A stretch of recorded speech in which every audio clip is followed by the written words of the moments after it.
والصلاة والسلام على سيد خلق الله.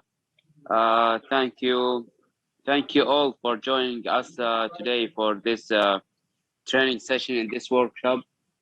Thank you, Dr. Mohammed, for hosting this training sessions. I know you work hard with your team in the few last days, and I think even in the last year. Thank you so much for your effort, for your time, and thank for all of the faculty members who work hard in this files, especially the accreditation. As you know, this is this is the most important, inshallah, workshop in this as it's in my opinion in this semester. Just I want to just mention I think we are not right now preparing some list of names who will participate in the final visit, inshallah, in the 7th to 10th of March, inshallah.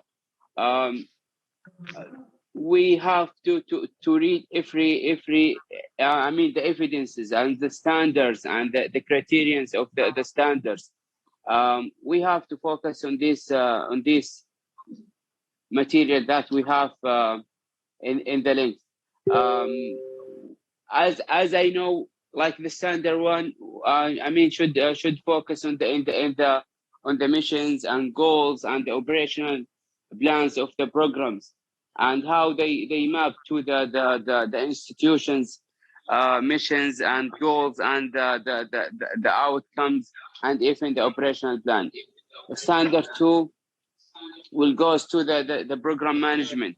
We have members who work hard on these standards, and I encourage the head of standards, the vice deans, and even myself to focus on the standard 1 and 2. I think the major standards will go to the standard 3, the teaching and learning. I know Dr. Anwar and Dr. Aisha and the Dr. Shah before and right now Dr. Mohammed, who work hard on these standards. I think this is the most important standards that the NCAAA will focus on. The standard 4 will go to the students. I believe Dr. Sultan and Dr. Saeed and Dr. Ghassan, inshallah, will do well, inshallah, and their members will do, inshallah, fine in the interview. The standard 5 will go to the teaching staff with Dr. Fikri and Dr. Sultan. I know they work hard, and inshallah, they know everything, inshallah, in standards. The last standards will go to the facilities and resources with Dr. Al-Mikdoub and Mr. Adnan. And inshallah, they will do fine, inshallah. I'm sorry I forgot some names, especially in standard 2, Miss Naila and Sire for KPIs, and I forget the standard 2. The standard 2. Dr. Mohammed, can you remember me who work on the standard 2 in IS? Dr. Mana and Dr. Asad. Dr. Mana and Dr. Asad. I'm so sorry, Wallah, for forgetting your names. I'm so sorry. I know you work hard in this standard. And thank you all for joining us. And we hope, inshallah, and we wish, inshallah, to get benefit. And I believe, inshallah, we'll get some benefits, inshallah, from this workshop. And I will let Dr. Mohammed continue the talk, inshallah, and we all, inshallah, listen. And if you have any question, inshallah, just ask, and we will try our best, inshallah, to answer your questions. Thank you so much. Thank you all. Thank you for all of you. Inshallah. After this, I think we have 1 week, inshallah, or 2 weeks, inshallah, till we inshallah we have the final visit. One thing I want you to just focus on. Just try to read. I mean, your required sessions. I know you're. I mean, I think most of you right now know to which sessions will be linked or will be, inshallah, interviewed. Just try to focus on the standards that you put on. Read the standards, the main things in the standards and the criterion of that standards, and try to see the evidences that we have. Try to just to speak from the evidences that you have in the folders. Not tell them or speak about the long story. I think they don't have long stories. So if you just keep speaking or keep telling them this, we have this and this. Just try to just make a short answer to them. I think this is the all. I mean, if you just keep telling them the long stories, they will ask you again and again, and this will open more questions. This is what I know from the NCAAA, and I wish you all the best. Dr. Mohammed, you can just speak now with the best of luck. Thank you so much. Jazakallah khair, Dr. Mohammed. Thank you very much for your introduction. Jazakallah khair, everyone here. I would like to welcome you all here, and who is here in the hall as well as in the Zoom. Dear brothers and sisters in the Zoom, as I said before, if you would like to ask anything, if you would like to interrupt me, please just open your mic and speak, because I cannot see the chat. And brothers and sisters, brother here, we can also, anytime you can ask, because this is a workshop. We'd like to have more discussion. It's not like just only training. We have to have just a discussion. Today workshop will be we'll try to cover 5 main sessions. The first session will be introductory session, which we will talk about some important things, most of the things that you know about it, but we will focus about one important thing: how NCAA reviewers would like to get the answer about specific things. We will talk about 5 main issues, which is very important for the reviewers. So when we speak, so this is introductory for all the sessions. Then we will start about session 1, session 2 as scheduled in our NCAA visit. Okay. One important thing, these sessions, even if I'm not involved in session 1, but it's very important to know every details in session 1, because as we will see, the reviewers, they ask the same questions to different people in different sessions, but in different way. So they try to find that triangulation, something they call that in reviewer triangulation, to make sure this is a real implementation issue. It's really implemented and everyone knows about it. So this is the things that we will talk. It's in session 1, session 2. It's important to everyone will attend the sessions. So we have to be careful about that. This one, I think everyone knows about it. I will not spend more time about that. That actually we start our work for real accreditation. We start in January 2018. So almost now we are working for 3 years for the current NCAA accreditation. It's a long journey, and alhamdulillah we reach at the end. Even if this one in January 2018 was not the start. We start in 2012 when we prepare for ABIT, when we prepare for the NCAA in the old standards. So all the things is just we are continue what we did. This is our long story. Alhamdulillah, we submit all the documents on 15th of November, as you know. Then they give us some comments. Alhamdulillah, we were able to submit it on 28th of January this year. And as you know, before last week, they come to us for the eligibility visit on 11th of February. And the final visit will be on 7th to 10th March, which is the last stage, inshallah, of our visit. Okay. Again, this one also, as you know, that they are NCAA, they could visit us in the old standard. Until now, there is some programs. They are working in the old standards, which was 11 standards. Okay, but in our case, they are coming with the visit in the new 6 standards. Standard 1, mission and goals. Standard 2, program management and quality assurance. Standard 3, teaching and learning. Standard 4, students. Standard 5, teaching staff. And Standard 6, learning and resources. So they were focusing on these new standards, not the old standard. General issue also, just to remind you and to be aware of that, in the old standards, program, either program, bachelor program, or postgraduate program, or university standards, all of them was the same 11 standards. But in our case, خلاص, now we are bachelor, so we are 6 standards, which I taught. For university, when they accredited the university, they accredited now based on the 8 institutional standards.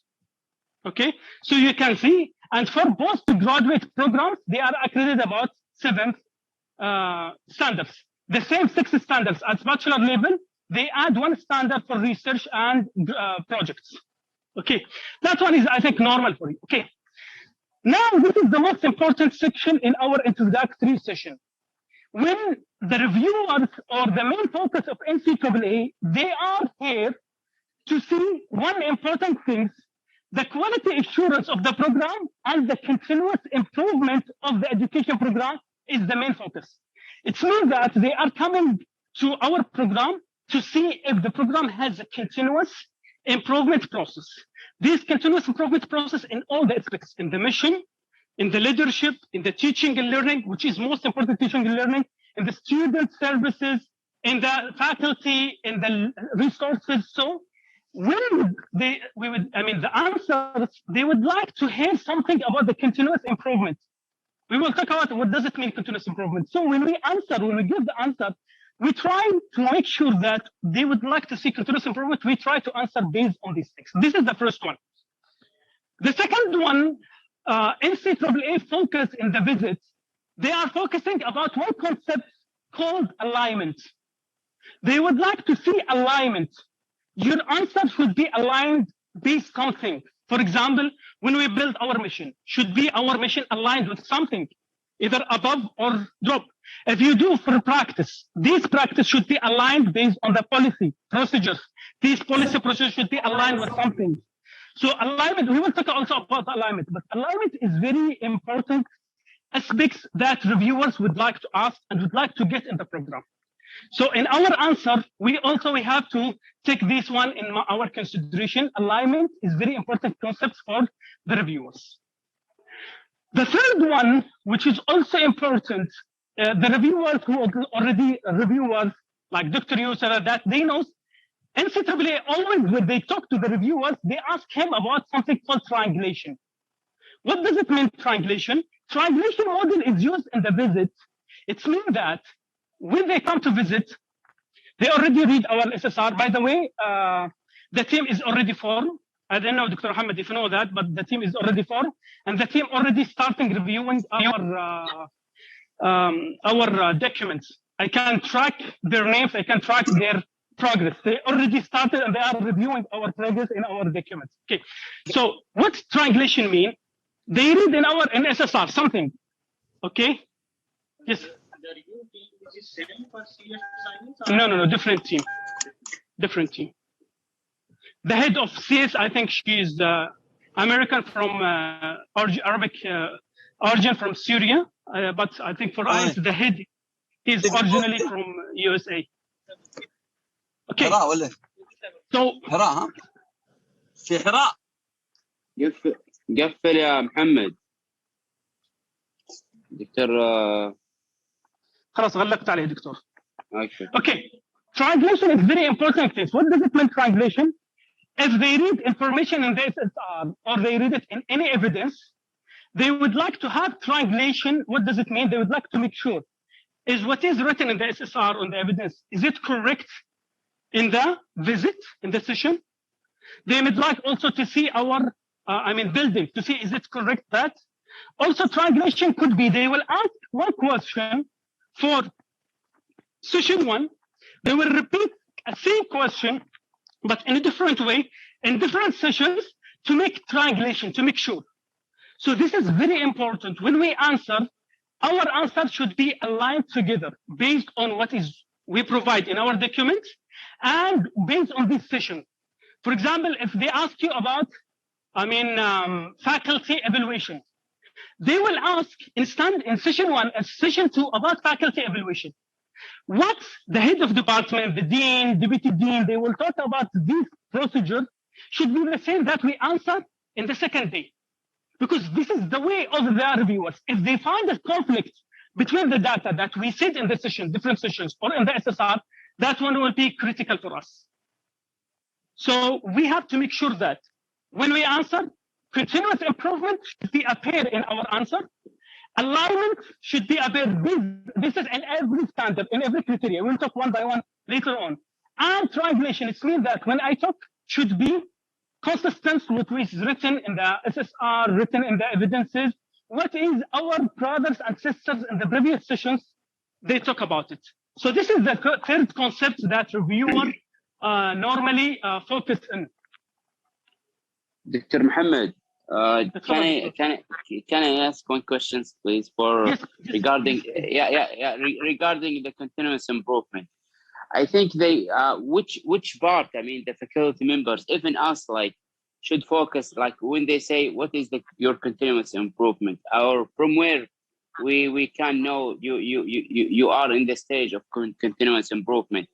We have to focus on the reports, because the course report, because we have some recommendations and they want to see, like, what your actions in the next semester, or the program reports, like we have to recommend something in this semester or this year, and then we have to focus or to do actions in the next semester.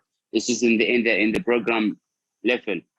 Or what is the optimal answer that we can answer them when they ask us what is your continuous improvement in the program, or just we need the optimal answer, or from where we can answer them when they ask us on the continuous improvement, or what is this word means to us. Yeah, I want to just to explain something, like, to them, like, what is the continuous improvement. Even if the faculty members, don't know, like, about this term. I think this is the most important term, and then in the NCAAA, and they will ask, often in this improvement, or the continuous improvement. Thank you. Jazakallah khair, Dr. Mohammed. Yes, I have many framework here to explain exactly the whole concept of continuous improvement in our program. The one really that we use it in our program. Okay. So I think I just asked before. I'm sorry if you have something. That one came here, and it will come in the next session exactly to show everything separate. Inshallah. Okay. Inshallah. Jazakallah khair, Dr. No, Jazakallah khair. So again, just main concern from your continuous improvement, alignment, and triangulation. Other things, they are focusing that participation of all faculty and staff in the activities of the program. It means that everyone is participating in the program activities and the quality assurance activities. It's not quality unit, it's not the team. Everyone is participating, and this is one of the main issues always they set for the reviewers. Even if we attend SSR, how to write SSR in NCAAA, this is one of the big issues that they find it. They found just only one or two who's only responsible about these things. Even if during 11th of February, when he talked, he said, we would like just not to see only one person who's answering everything. Everyone should answer, everyone is participating. So this is very important. Your attendance during the session, for example, the session will be between 6 to 12, depends on the session. The reviewers would like everyone to participate in the answers. If just only one or two person answer everything, that will be a weakness for us. So this should be very clear to everyone. Everyone should participate. Everyone in the sessions should answer, but when he answers, the answer should be based on evidences and proof. This is the 5 concepts important in the sessions. If we answer, very good answer, but without a proof or evidence, these good answers will be reflected in a bad way to our program. For example, let's say, for example, let's make Dr. Mohammed Alshargabi to say, during the last session, 11 February, Dr. Mohammed Alshargabi answered very perfect question. When he asked about, it was about the services, how it was about the labs, blah, blah, blah, these things. Dr. Mohammed, he answered very perfect answer. But this answer, if it's not supported with evidence, or is not exactly, or I mean, in the same concept what is written or other things, they say that one will be very bad to our program. Okay, I think other programs, even if in the university, we remember in 2015, one of the sessions when it was about the university accreditation preparation, one of the main departments here in the university, he was explaining about the services that he has. He talk, give a lot of information, which is not what accurate. The head of the team, after he finished, immediately he took the car and he went to that place, his place, to make sure, which find this is not correct. No evidence about what he said. Then the people at that time, he mentioned it was the closing session here was in the college. Okay, he mentioned about this one exactly. So when we answer, it should be based on the evidences and proofs. Yes, Dr. Hassan. So this point, and the same point, there is one question about academic advising from engineering. So they asked them, did you give psychological support? One of the team, he said, one of the people coming, they said, yes, we gave, and we gave so and so, and he discussed. While they wrote in the SSR that the psychological support is from the central unit of academic advising. So there is a conflict between what he said. Also, the team, the reviewer, they said, where is your certificate that you can give the psychological support for students? So it is a weakness point. I mean, in the same. Yes, Jazakallah khair. Dr. Hassan, this is what like. So this is important. So this training just will give us the main things, but cannot replace that. We have to read SSR, we have to see the evidences and everything. Okay, so we have to prepare well. So again, 5 main important things during the session when we answer. I mean, during all the sessions, actually we have 11 sessions. We have 12, but one is the final session, what just only they will talk. But really, from our side, we have 11 sessions. 8 sessions, which is for us as a faculty, because 3 sessions, it will be for the students, alumni, and employers. But 8 sessions will be as we are faculty and administrative staff members. So we have to focus. When we answer, continuous improvement is very important. Alignment is very important. Triangulation, it means what we are saying is exactly aligned with other sessions, aligned with SSR, so triangulations should be that everyone participate and should be based on evidences, not conflict evidences. So continuous improvement with evidence. Sure, with evidence. So if we now, this workshop also, if we have really continuous improvement without evidences, we have to discuss.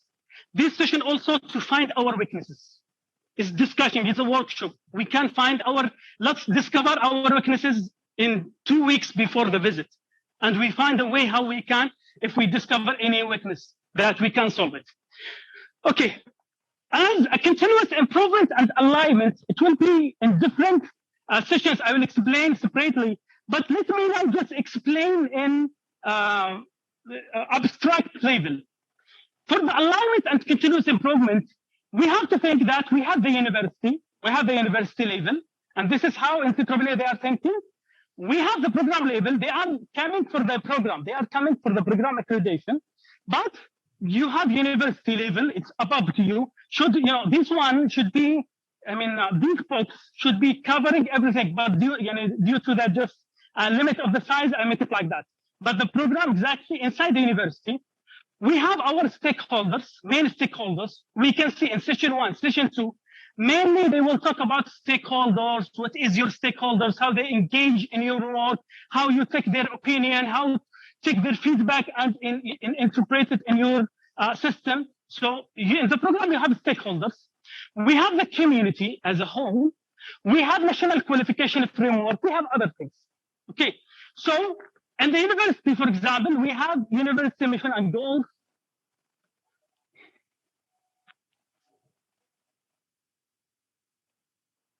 We have university graduate attributes. Sorry.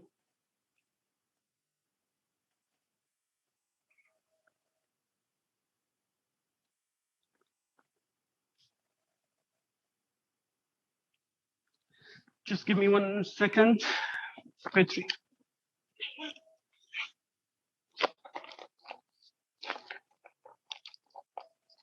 Dr. Adel, Jazakallah khair, Dr. Adel Rajab. Last time you give me one. Petri, that helped me now.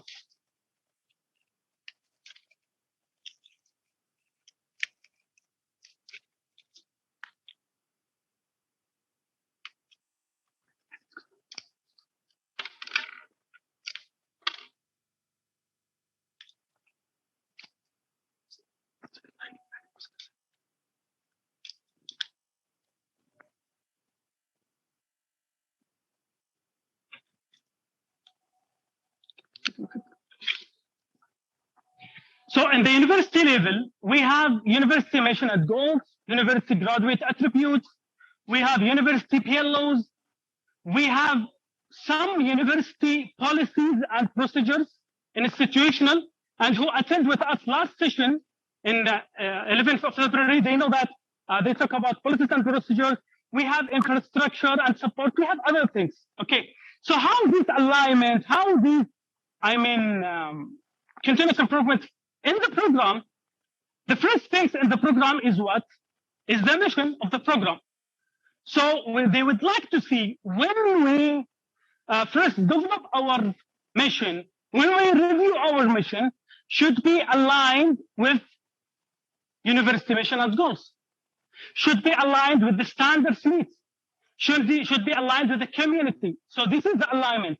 So when we explain, for example, in session 1 about how we develop the mission, they would like to see either when we develop, when we review, when we all these things, is it aligned with the university? Is it aligned with stakeholders, community? Okay, this is, I make it here in the general because it will be specific in each session. So this is from the mission that the goals was inherited. This is another alignment. It means that alignment between mission and the goals and the university goals, the goals and stakeholders, the goals and community. From the mission and the goals, graduate attributes was inherited. The program graduate attributes inherited. Then from the graduate attributes inherited, PLOs, program learning outcome, was inherited. From PLOs, the curriculum was inherited. Okay, the courses. So they would like to see how you build your curriculum. They would like to see is one inherited from PLOs, the PLOs was inherited, blah, blah. And also it was based on the policies and procedures of the university. So they would like to see like this thing. Curriculum based on that, the resources, all the resources, equipment of the programs is also aligned with these things. Then educational and operational practice, everything in operational practice, what we are doing daily work and educational work, operational practices is aligned as inherited from the mission. And this is a standard one. And Akram can say, they would like to see, even if this is a clear criteria, that your operational practice, your decisions, your curriculum, blah, blah, all of that was based on the mission. Okay? Then based on, after we do our operational practice, educational practice, teaching and learning, blah, blah, blah, research, we have to do the assessment. Mainly NCAAA focus on 2 types of assessment. Okay, KPI assessment and learning outcome assessment. So based on that, we will talk. Based on that, we have to come up with improvement actions. Okay, improvement action based on the assessment of KPIs that we assess. We will talk about PLOs. Based on that, we have to close the loop, implement all these actions in every place could be in the program or could be to the university level. So this is alignment and continuous improvement. Continuous improvement, it means that after I implement, it means that I have a planning, I plan, I implement, I assess, then I create action plan. This action plan could be implemented everywhere. So one of the main things always they will ask in standard 1, in standard 2, in standard 3, standard 4, when you implement something, is it was based on the policies and procedures for the university?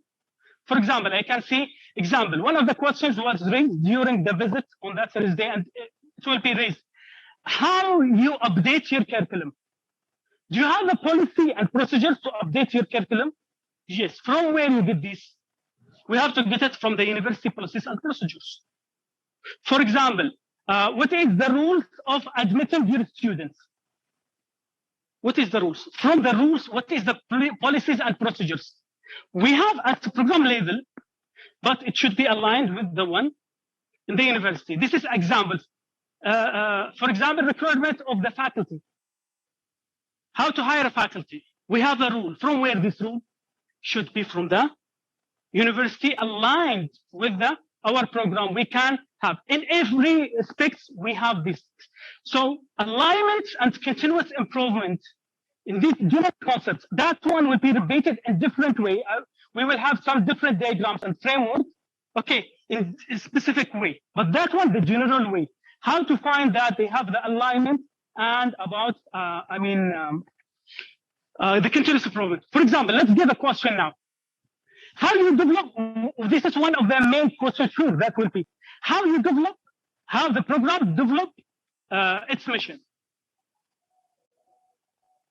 They would like to say the answer in which way? Probably from the university mission. This is one, exactly. The university mission was one of the main input to develop. What else? Survey our stakeholders. Exactly. The community, like 2030 vision, رؤية 2030. برنامج التحول الوطني. Yeah. Do you think benchmarking with other مثلا universities or? Exactly, we will see what is written. We will write what was written exactly in the SSR, because here from the next sessions I will give exactly what was written in the SSR to make sure everyone that aligned. But this is the logical way, and we have to make sure it was really. And alhamdulillah, what is written is almost satisfy what they need. Okay, so this is an example. Another example, even if Dr. Mohammed Alshargabi, when he was with us during that Thursday, he mentioned these things. When you are answering about the continuous improvement, but he says this, okay, think about continuous improvement, that is like CQA cycle, which is you have a plan, do, check, act. It means that you have a plan. The plan could be any plan. The course syllabus and the specification is a plan for the course. Program specification is the plan for the program. We have operational plan, we have research plan, we have community plan, any plan. The most important thing is that we have a plan. This plan is aligned or inherited from something.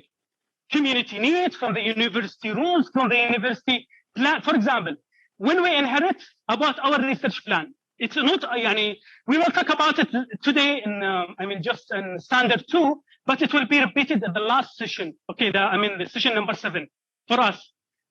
The program must have a research plan. From where we create our research plan? The question, how you develop your research plan?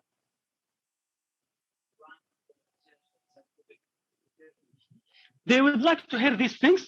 It's aligned with the university research plan, the community needs, all these things. So this one, we should be clear about it when we're, okay. So it means that we have a plan.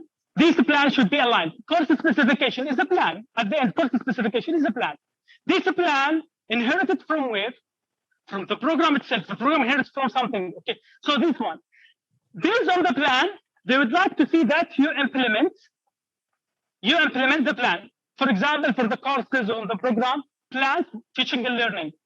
For other plans, we implement research plan, community plan. We implement community plan. For example, community plan, they are written clearly. Our community plan should be aligned with the university community plan. Okay, so they would like that what is planned, what is written as a plan, you have to implement it. Then, based on that, after the implementation, they would like to see that you assess your implementation. Is it teaching and learning? Is it any plan? You assess what you implement, you plan, you implement, you assess, then based on that, you improve. Action plan and close the loop. And this is a continuous improvement framework. This is very simple continuous improvement framework. And they would like to see in each of the criteria of our standards. For example, when they ask about faculty, and this is one of our weaknesses, to be honest, they ask about the faculty evaluation. Okay, do you have a plan or a policies, a procedures for evaluating faculty staff? Okay, yes, we have a plan. For example, we have a plan. Did you implement it?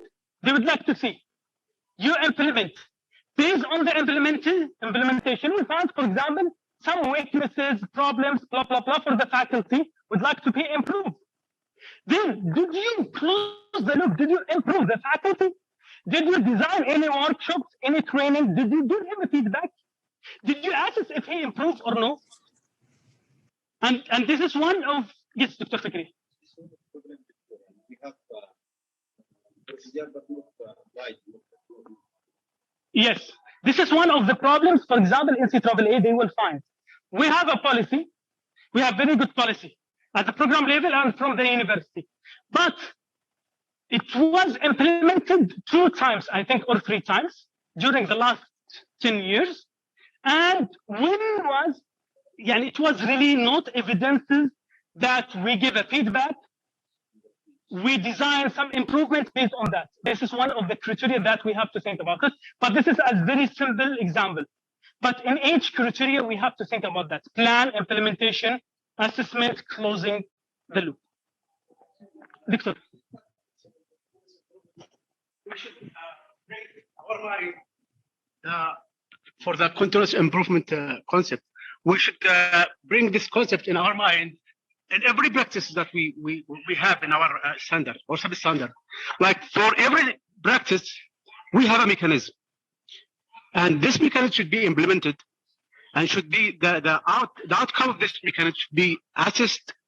And then we should improve that that mechanism or improve the outcome of this mechanism.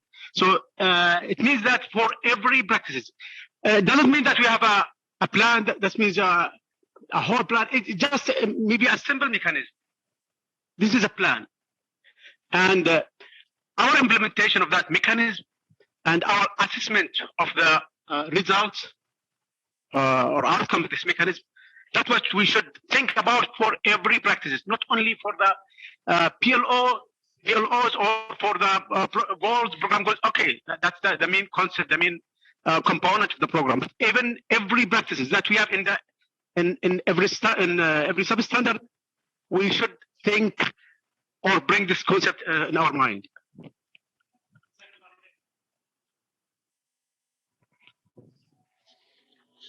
Jazakallah khair, Dr. Anwar. And this is very critical and important. Should be in every criteria that we speak. Okay. Okay. We'll be now about the visit results. The visit results, what is the conclusion of these visits? Okay, to start then the sessions. The results could be full accreditation, which we get it for both program, which will be the program will be accredited for 7 years. Okay, with just only a few simple follow-up from NCAAA. They will not follow up us in big things. Just they would like follow up the small reports. They would ask the program to send in different time manner. Okay, this is if we got the full accreditation. Normally full accreditation, we will talk how we get it. The second one could be conditional accreditation, which is 4 years and could be 2 years, but normally NCAA they give 4 years. But however, during these 4 years, they will ask to do, could be a lot of things, okay, to double check it again, to make sure that, okay, during these 4 years, we finish all the conditions that they give us, inshallah, or they give the program, okay. Then if they discover that the program solved it, they will give a full accreditation for 7 years, starting from the time of the visit. It's not that, for example, now they give us the accreditation, inshallah, for example, let's say in September 2021. If full accreditation, our program will be September 2021 until September 2028. But if the conditional program, they will give from September 2021 to September 2025. Then if they found everything was solved, they will just change the status to be full accreditation, but it will be from September 2021 until September 2028. They will not have a consider any, then they have to come visit us again. So yeah, we have to try, we not get conditional accreditation because it will be a lot of headache, a lot of problem. Everyone now, I think, hate the word of accreditation. I know that. Okay, but let's focus now to at least relax for some years. Relax. No, at least we do our normal things as a continuous improvement to be a quality work. But I mean, the documentation, all these things of accreditation is really very headache. Or, no accreditation, and alhamdulillah, I think no program reached to our stage will get no accreditation, because if they found our program is not eligible for accreditation, either conditional or full, they will not allow us to apply. Okay, so we are here. Okay. How full accreditation came, how conditional accreditation came, this is just in general, let's discuss about it. The review, based on the review conclusions. The reviewers, they give 3 types of conclusion, 3 types. They give one thing called accommodations, or they give recommendations, or they give suggestions. Based on these 3, the program either to get full accreditation or to get conditional accreditation. Accommodation, it means that this is what the reviewer found in the program. They have very good, fantastic mechanisms, criteria, implementation aspects in the program. They found very good things in the program. This very good things is not what is expected from the program to do. For example, they found us to assess the KPIs in a good way. This is not accommodation from them. Because assessing the KPIs in a good way, this is what is the normal approach or the minimum requirement of the program. But they found it very good things. So normally, the programs or the university, they find just a few accommodations. For example, in our university accreditation, we got only 2 accommodations. Anyone remember what was the accommodations? Which is what it really was the outstanding things. Huh? Safety, no. Safety, one of the recommendations. Huh? IT day shift. They talk they talk about the IT infrastructure because the university have tier 4 data center with good services, blah, blah, which is not there in other universities. So give this one. And they give another one, accommodation was for the research center, CITESMO. Huh? Nano research center. About the nano research center. Okay?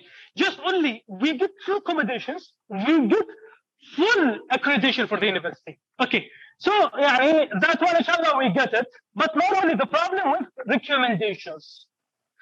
Recommendation, this is the most important and the one who decide, based on the reviewer's decision, number of recommendations, and this recommendation in which standards, in which criteria affect the decision. Is it to be full or to be conditional? Recommendation, it means that the practice or mechanism or criteria, the program must implement it. However, the program was not implemented in the right perfect way, or he hasn't, the program hasn't implemented this recommendation. For example, it's required from us to assess payloads. The program doesn't assess the payloads. That one, for sure, it will be recommendation. For example, a PAC committee, you don't have PAC committee, it will be recommendation. So the recommendation for anything that the program supposed to do, but the program failed to do it in the right way, then give the recommendation. Normally, the number of recommendations, where the recommendation is decided either to be full or full accreditation or conditional accreditation. The last thing is suggestion. Suggestion is given to the program as suggestion. It's the program, the reviewers found something could be now implemented at the minimum level, but they are expecting in the future you fail to do it in the right way. So they give you suggestion, or maybe something extra, additional things that improve your program. But suggestions for the recommendation, we have to implement it. Khalas. Recommendations, if they given us recommendations, we have to do it. Either full accreditation or conditional accreditation, we have to do it. For suggestions is optional to the program. They give us some improvements, suggestions, but not necessary for the program to do this suggestion. So mainly recommendation is the most important things we have to avoid, which is the things we have. Recommendations, by the way, it's given by what? By the number of criterion. We have in our program criterion, we have 96 criterion. So normally when they wrote criterion, they wrote it according to the, when they wrote the recommendations, they wrote it according to the criterion itself. Okay? Right. Jazakumullah khair. I took a long time for that. This is the schedule of our visit. The schedule will be, the visit will be 4 days. It will be 4 days, okay, starting from 3 p.m. until 8 p.m. This is the time for the reviewers. For us, we will start almost at the time 3:40. Our sessions, actual sessions, will start every day as 3:40, and it will be ended, I think, at 7:30. Day one, they will focus about standard 1, mission and goals, and standard 2. Day 2, they will focus on standard 3 teaching and learning, standard 4 students, and standard 6. Day 3, they are focusing on student 4 mainly, and day 4, they are focusing about standard 6. Exactly, this is the sessions. This is the day 1 sessions. We have in session 1 for us, we have 3 sessions. In day 1. Day 1, we have 3 sessions. Okay, which we'll try to cover today. Okay, about this one, standard 1, standard 2, and second session mainly for standard 2, and third session for standard 2.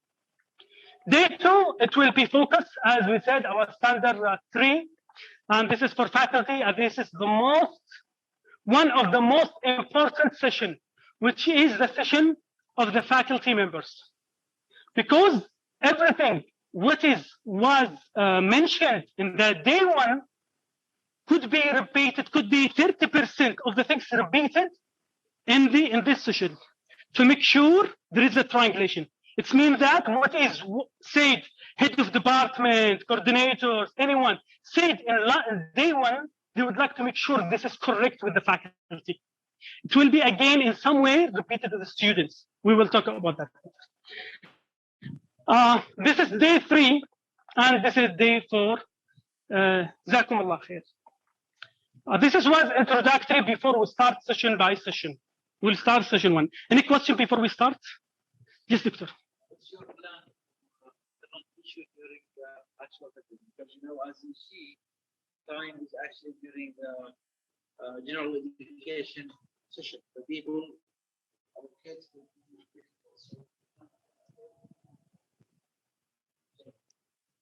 there any actual plan?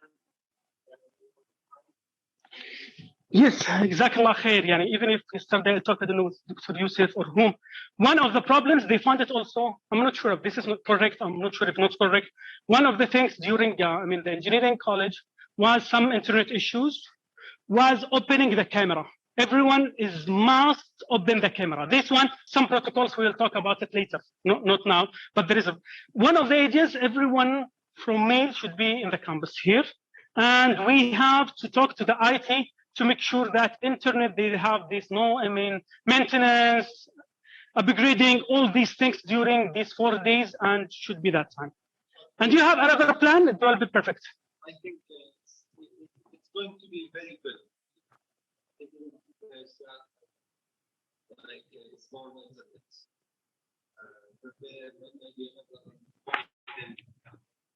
I think this is very important. We don't want to rely on the IT. It's going to be very difficult if we entirely rely on them.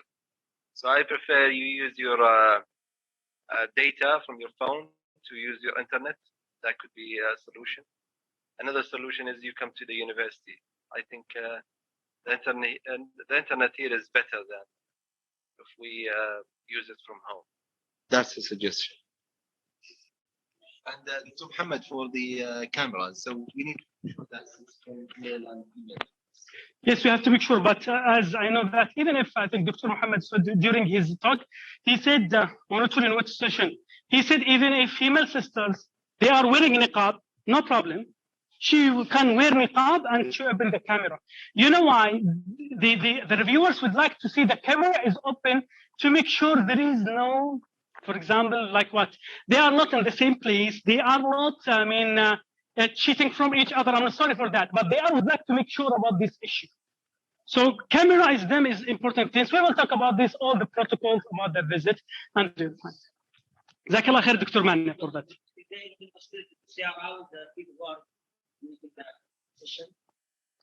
That's one different thing. So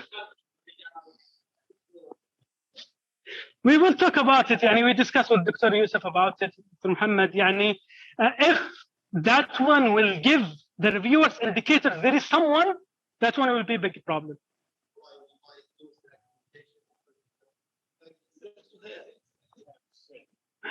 Yes. But if they they notice that there is someone there, even if I think he mentioned it, Doctor, I think during the visit.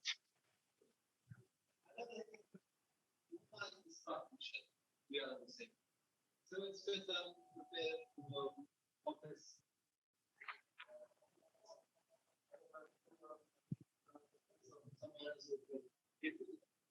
This will make your mind busy while you are trying Actually, I asked him during that time. I asked him, what is the model now in suitability they prefer? Either, for example, all the members, faculty members in the session will be in one place, and we have one camera to see all, or to be separated. His answer was no. We prefer to be separated, and everyone is in his office, in his place, with good internet connection. No one interrupt him. If I'm not sure if we have questions in the chat. Otherwise, we'll move to session 1.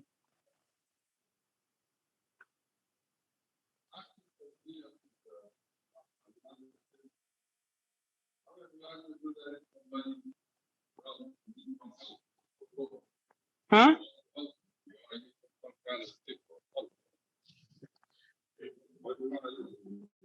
I think we will ask somebody in the same session.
Yeah. If the answer of the question goes to you directly because you are responsible for this. Yeah.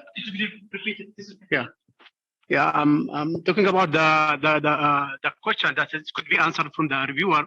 If the question is about common knowledge or common practices that everyone is doing, then in this case you have to answer the question.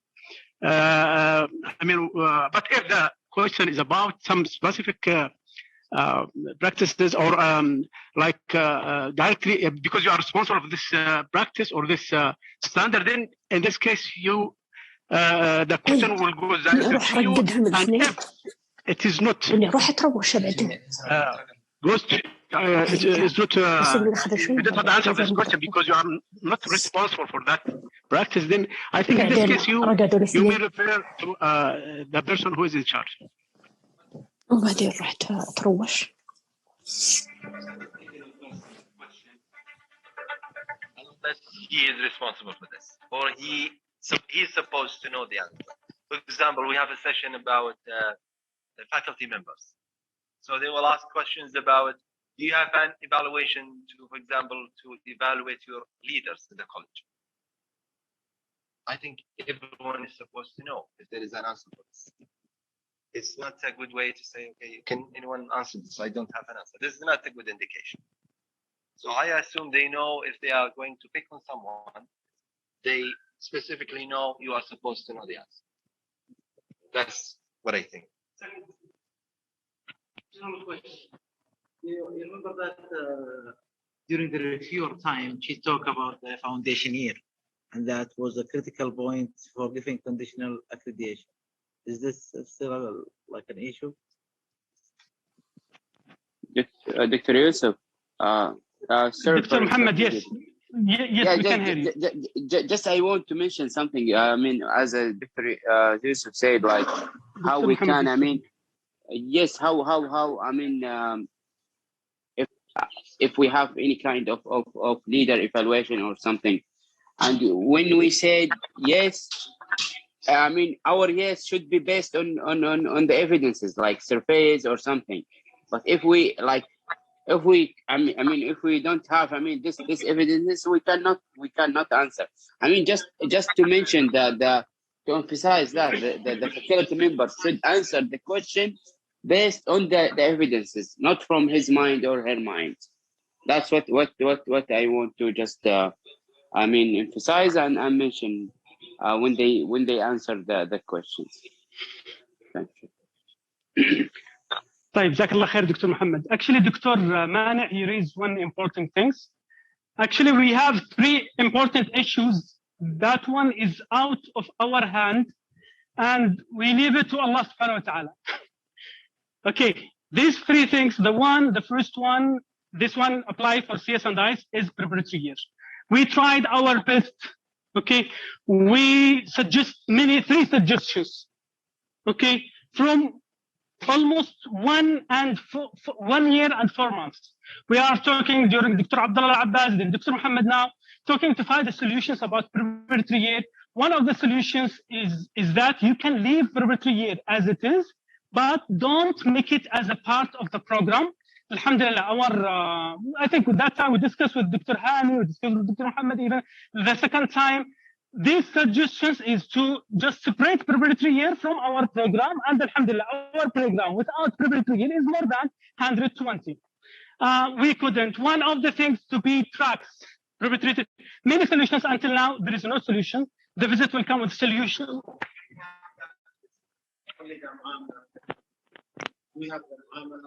That meeting, minutes of meeting, you remember that you attended in the university level? If we can get that one, you remember? Yes, you attend one meeting. And Dr. Abdullah, I think Dr. Mohammed, Dr. Abdullah before that, I think he sent some muamalas about that.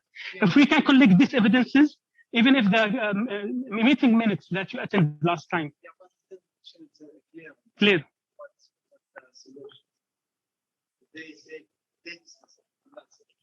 So this is one issue. The second issue, to be honest with you, this is apply for CS. about the new or updated plan. Okay, IS, alhamdulillah, now it's almost in level 6. It will be level 7. That one will be perfect. But in CS, one of the critical things still not implemented during the visit. We have approvals, so we have to be sure of the approvals, and we leave it. The first thing is apply to IS, which is Sharura section. We talk many times. Sharura, even if they are not part of our program. However, in the system, Sharura is a part of our program. And this is we'll talk. We have to be clear about these three things. Doctor, for Sharura, I will talk inshallah to the Vice President, Dr. Zahir. But something, wallah, as you said, like it's out of our control. But I mean, for the new curriculum of the CS, I talked to Dr. Gibran, because we have to raise, the files. I mean, this file should be sent by by Prof. Gibran. Inshallah, he said, inshallah, he will take care of this things. Other than this, I think we can. If Dr. Aisha, remember, I sent like her the following chart of the muamala. If she has it or uploaded on the folder, I think this will be fine. But I will keep tracking with the Vice Presidents for the new curriculum of the CS and until like our concern to Dr. Zahir regarding the Sharura program, inshallah. Inshallah, Jazakallah khair, Doctor. So I suggest if any of these questions raised about preparatory year, about CS updated plan, about Sharura, should be answered by only specific persons, not everyone, because this is critical. For example, to be honest, CS program in King Saud University, CS program in King Khalid University, they get conditional accreditation. They didn't get full accreditation. Okay, even if King Saud, King Khalid. Okay, what was the problem? The problem was the preparatory year. However, the situation is different from our situation. They are without preparatory year, was less than 120. But in our case, alhamdulillah, without preparatory year, we are more than 120. So the situation is better in our case. We will start about the first session in the visit, in the schedule. So now the discussion will be oriented discussion. Okay, based on the session, based on the topic will be covered in the session, which is like agreement between NCAAA and the program. So they mentioned in this session, these topics will be discussed. So we will cover topic by topic.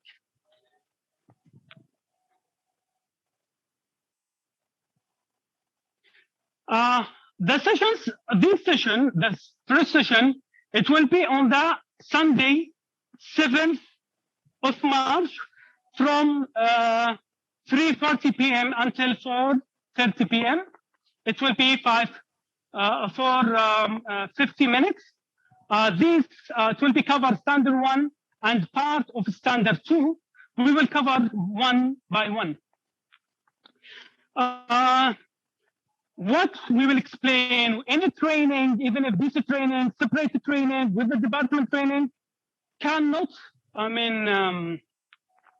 cover or give all everything inside the program. We have to see the SSR again. We have to see the evidences. Okay, so you can open the SSR. You can see all the documents. Okay, this is for CS and this is for IS. The first session, as we said, they will talk about the mission. Just will give very important information for everyone. Believe me, the information in this session is very important to you. Either you are involved in this session or you are not in this session, because you could be repeated in different way. And this is very major information that everyone must know. As Dr. Anwar said, Dr. Yusuf said, there is general things. If they ask you and you don't know, this is a big problem for us. Okay, the first one is, this is our updated mission, okay, for CS and IS. Okay, just for example, this is the mission of the program, to provide quality education through a well-designed information system learning experience that prepares students for professional careers, lifelong learning, and serving the community in a professional manner. Okay, we will divide the mission. We will see exactly how the mission. Okay, this is the mission, and this is for computer science. Okay, we have to know, this is very important also for the reviewers. Department is something and program is something else. You have to be clear about this issue. Department something and the program is something else. Okay, what is the difference between program and department? And I think the department is related to some institutional or organizational unit, but the program, of course, it's academic. Can have more than one program. Exactly. All these answers is correct. And this is, I think Dr. Yusuf, he knows in the reviewer training, they are mentioning one of the things that they found it, the faculty or the faculty itself or the members, they didn't distinguish between program and department. The department, as Dr. Anwar said, is organizational unit inside, which has many programs. They can have 1, 2, or 3 bachelor program. They have 1 master or 2 master program. They have the PhD program. All these programs under the department.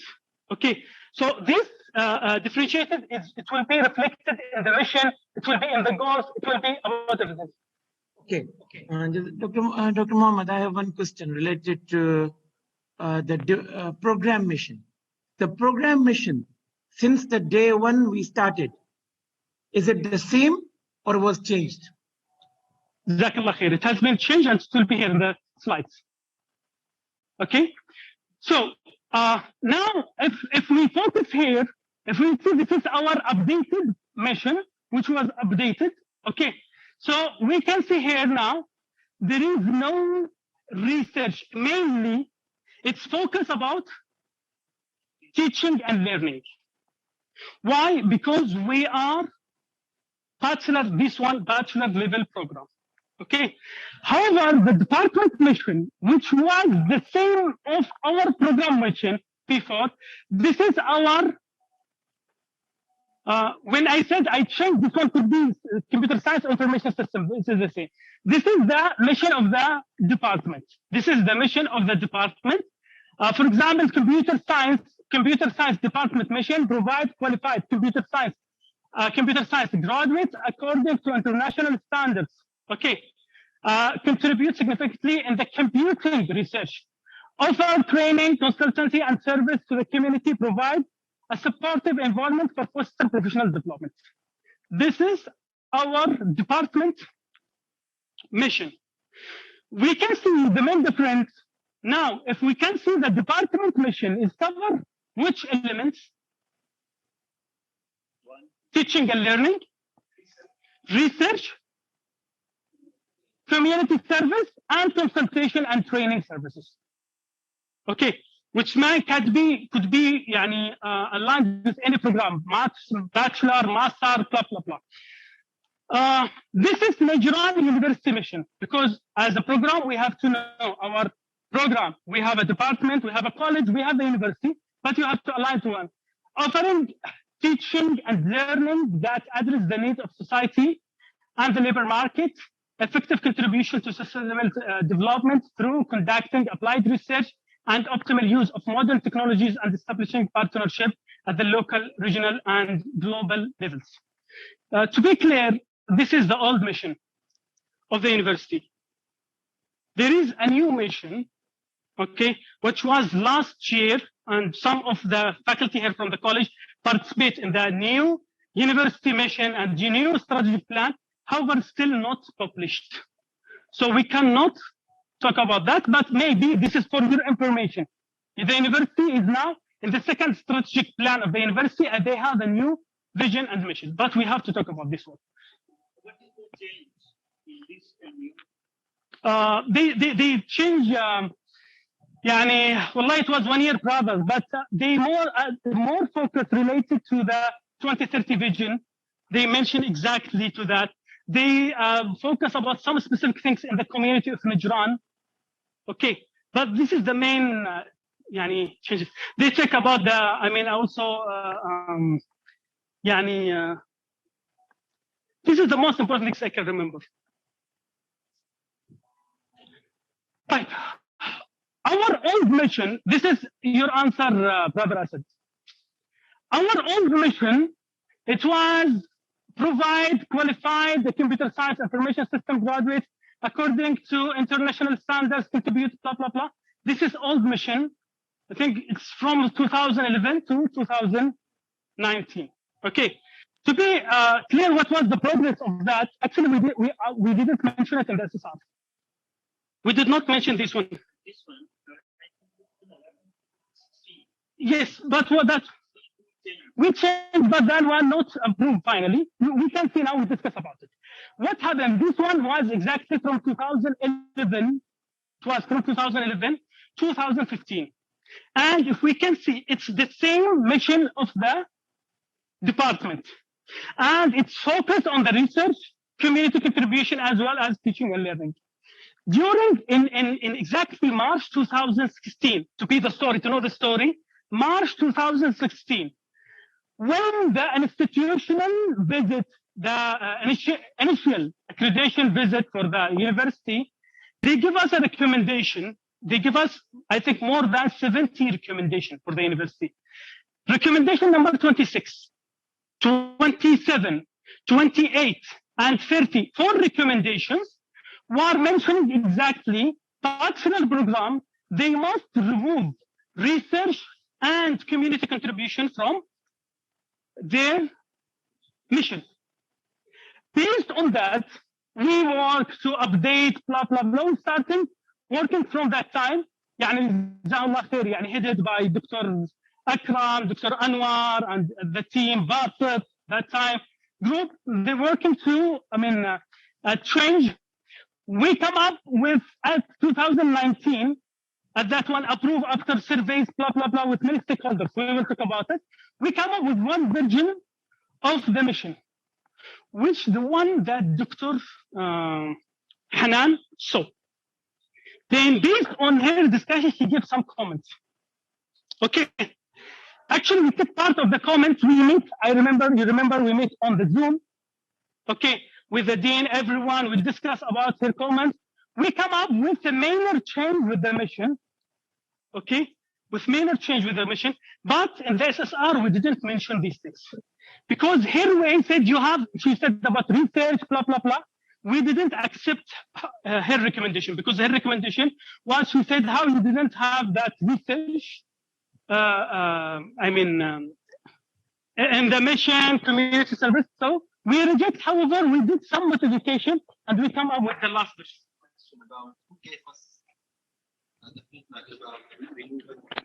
NCAAA. قولا واحدا ومعنى الخطاب. Dr. Yusuf, he asking about how give us the feedback to remove research and community contribution from the your mission. The answer is NCAAA based on the decision number 26, recommendation 26, 27, 28, and 30 is written clearly. You have to remove it.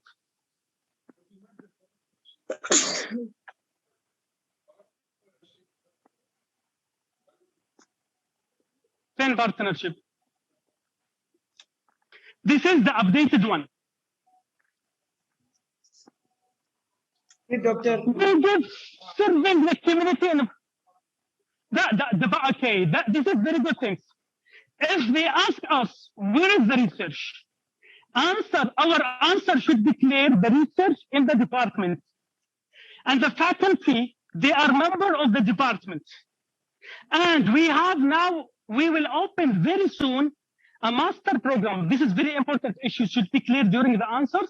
We have in the progress to approve and open a master programs that they will have a mission in there. They will have a research in the mission. Graduation project is applied, yani, could be mentioned, some people said applied, but it's not a research. I think the main problem with one of the NCAAA visit in Taiba University in Medina, and we had some discussion related to this. The NCAAA people really asked about the student involvement of the research. This is the one of the criteria, I think, in standard 2 as well, 2.6 or 7 something. So this is a clear-cut answer. If it comes to me, I will say that we do not have, since we have a bachelor program and the students are not involved in the research, so we really don't apply this. The difference between Abbott and the NCAAA is that Abbott people are British or USA, they come, they eat, whatever we say them, they believe it, because those people, there's no lie existing. Whatever you say,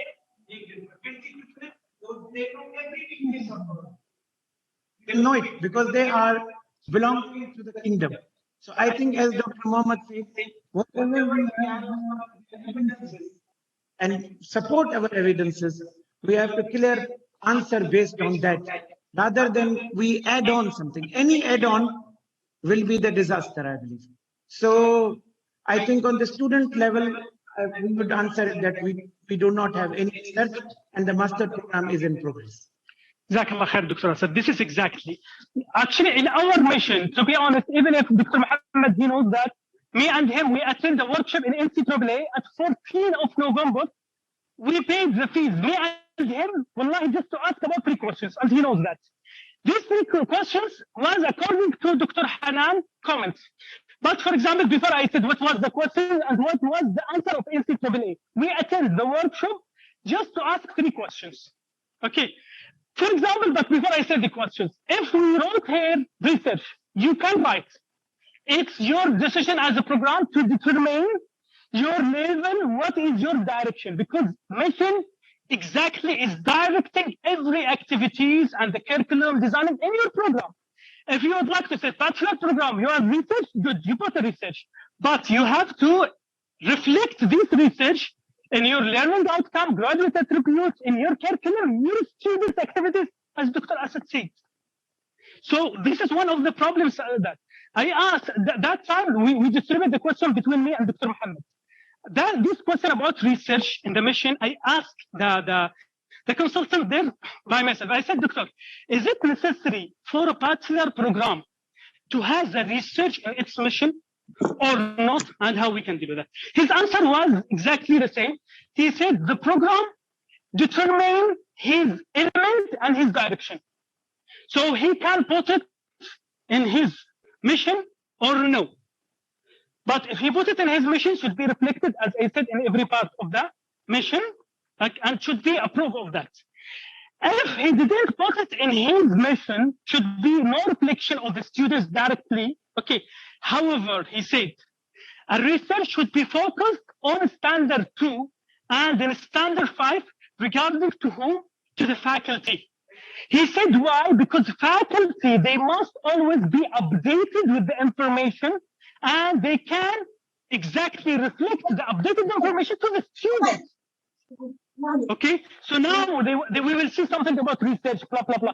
They are not focusing about the student research because we are a bachelor program. They are focusing about faculty and to make sure they are eligible and they can update their information and they can convert this information to the students. خلاص. Yes, يعني it should be there. If someone asks you where is the research in the department which is related to the faculty. And answer.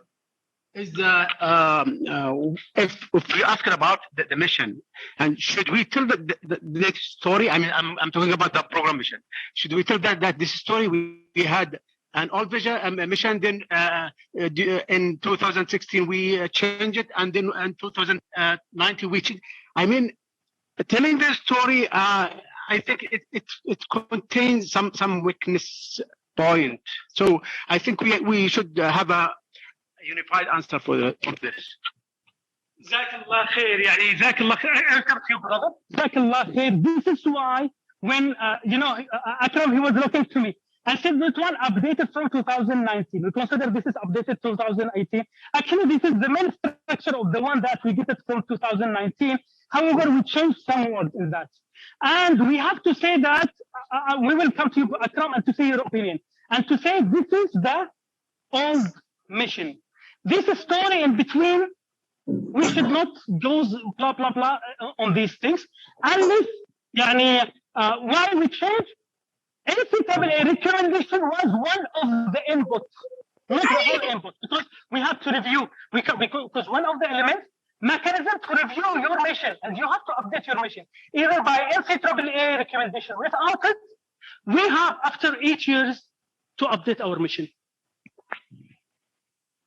Regarding this question about the mission, we have a mechanism to review our mission and goals after every 5 years in start of the strategic plan. So I think first strategic plan for our college, it was closed at 2016, and now we are in second 17 to 21.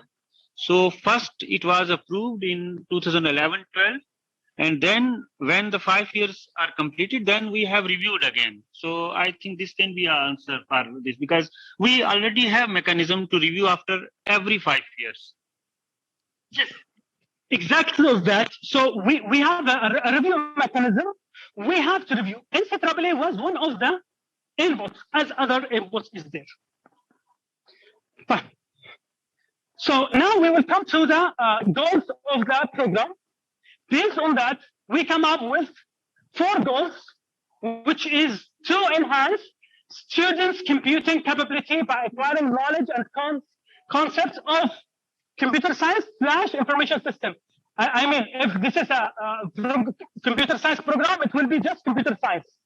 If it will be information system, it will be information system. But here I try to reduce the slides. Don't conflict. This is separate. And computer science will be for computer science, information system will be for information system. To prepare students for job market by strengthening their problem solving and professional skills.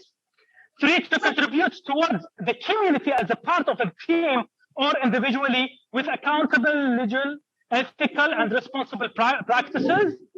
4, to encourage students for continuously attaining lifelong knowledge of computer science or information system through higher education, research, and emerging technologies.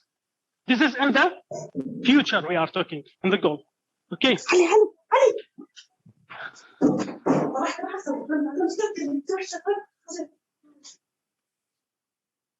دكتور محمد بس بلا تسوي غلقت المعذرة منك يا دكتور. الله لا عادي قد انتبهت. تفضل دكتور.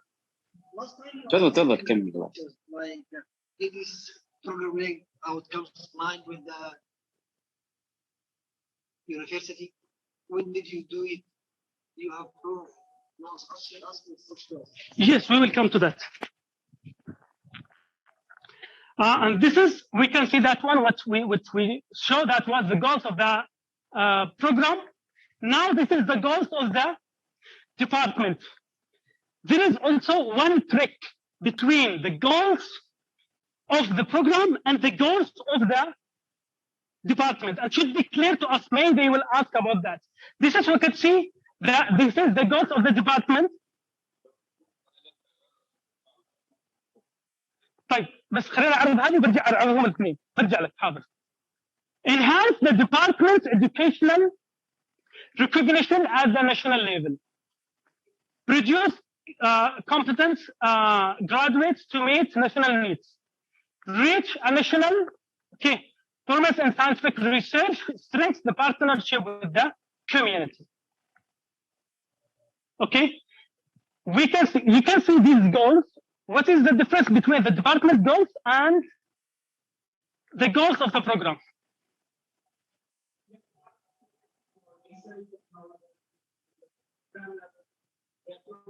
Future things like the students can participate in the research, but their future, and also on the department level, we have some community services as well.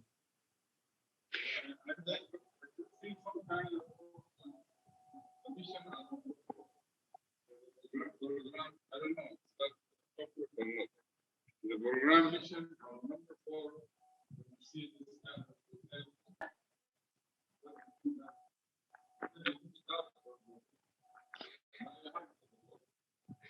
Jazakallah khair. Okay, this is just to explain what is the difference between the goals and the programs. Even if it's written in the SSR, and Brother Akram, he wrote it in the SSR. The goals is based, it came based on the strategic planning, based on the concept, what students they can do in the future. However, department, now you can see, is any operational goal here, because we have strategic goal, we have operational goal, we have educational goals. We can see here, all of them, they are what? Educational goals, which some people, I mean, they can exactly say to define educational goal or program educational objectives, what graduates can attain a few years of graduation. ايش حيحققوا بعد سنوات من التخرج. So here, what they can do, I mean, as a goals. However, if we can see, يعني, one of the things they could say, you don't have any operational goals. With the operational goals at the department level.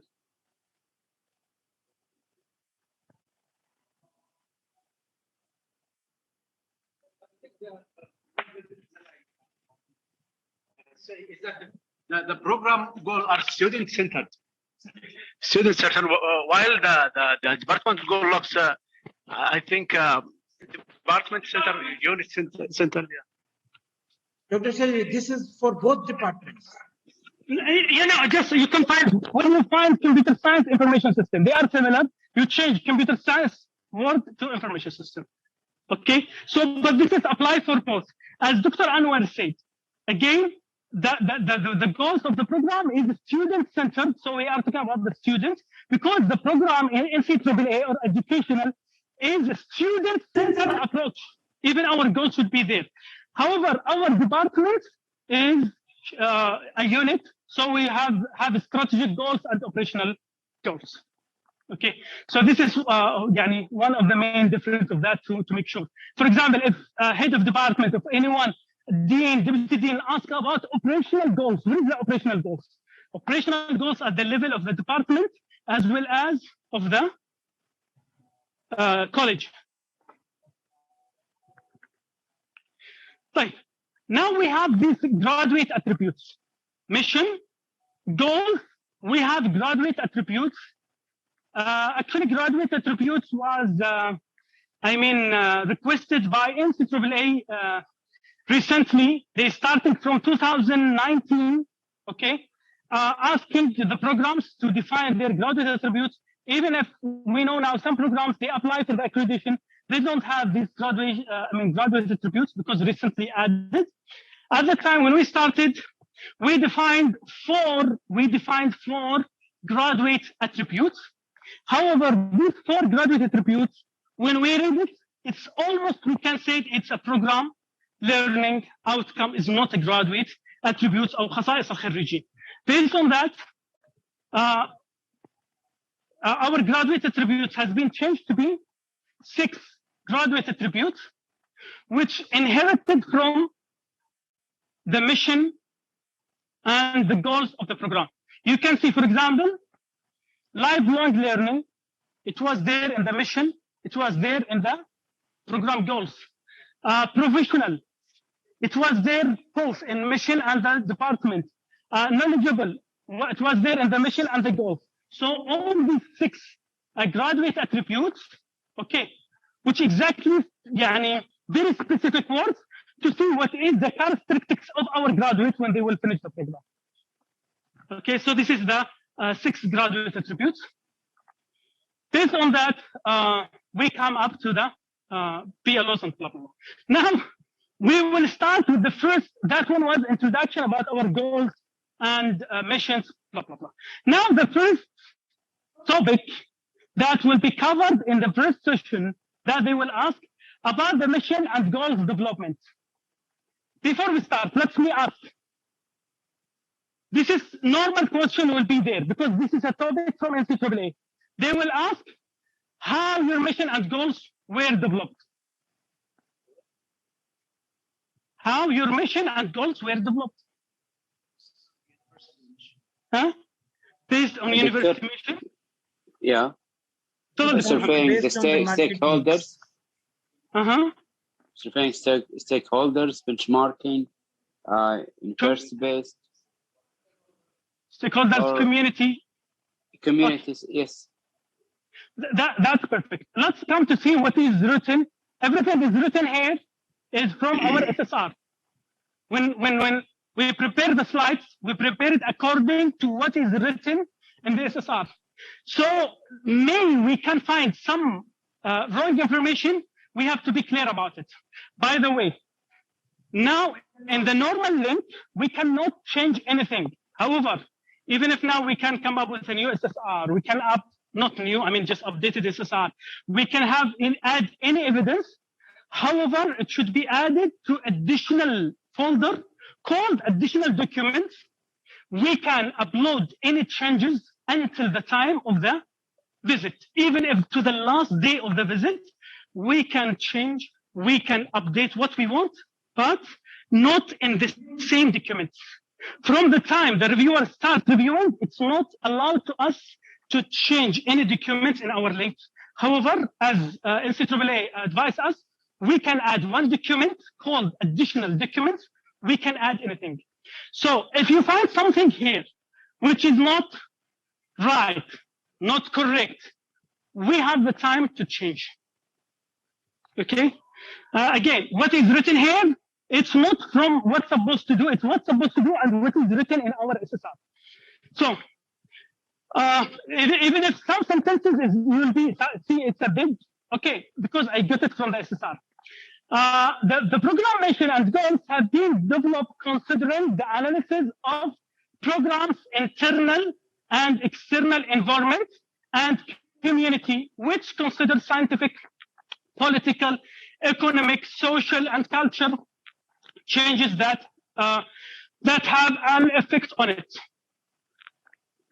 Yani, on behalf of you, I'd like to say Jazakallah khair, Akram. This is written by Brother Akram.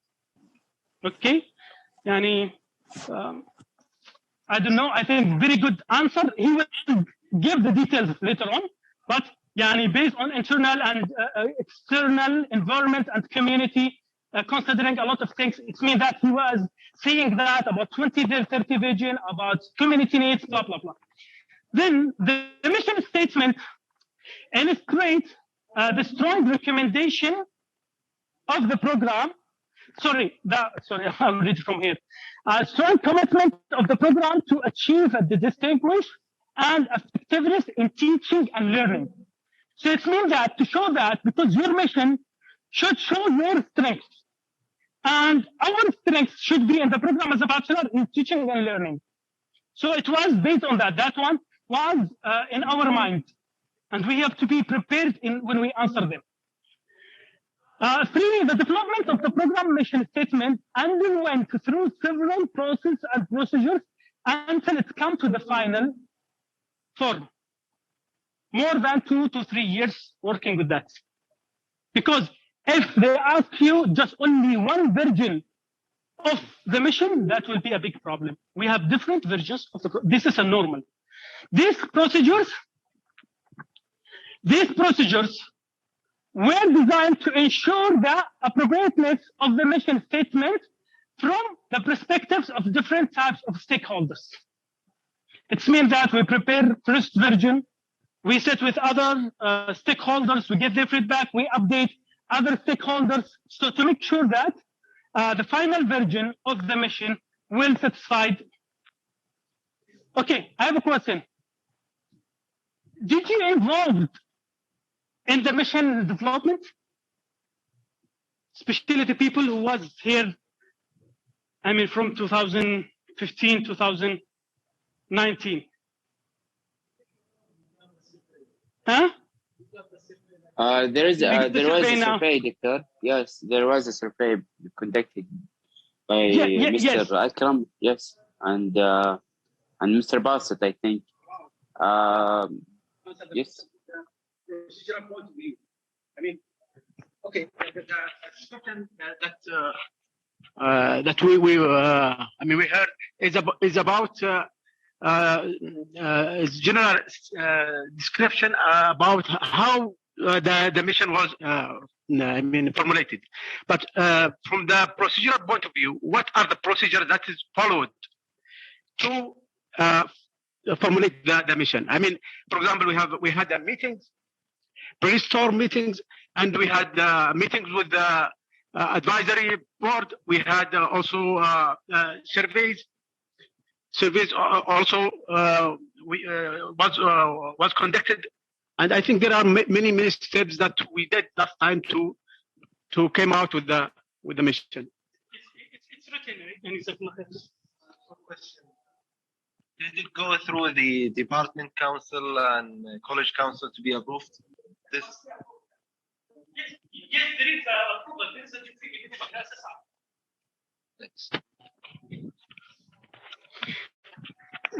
As Dr. Anwar said, when the answer should be as the steps and procedures that we go through. Okay. Moreover, the mission statement was emanated from the mission of the university and the college. As we said, it's inherited and aligned from that. Okay. If we look about the main elements, the elements of our program mission, we can see its three main elements. Yani, could be one question to everyone. What is the main element of your mission? To make sure, especially the people who participate in the development process, which is all of us. Okay, what is the main element of our mission? So the first one was about the teaching and learning experience. Information system and computer science learning experience. Second one about professional careers and lifelong learning. The third one was about serving the community in a professional manner. Okay, so this is the three main elements. Even if when we aligned our mission with the university mission, we aligned based on these elements. Yes, for the department, it will be one more element. Could be, I forget wallahi what was the college element. Huh?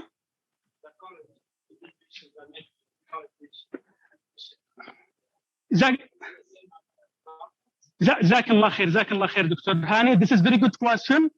He said, Dr. Hani, we didn't see in our presentation or in our SSR, we didn't mention the college mission.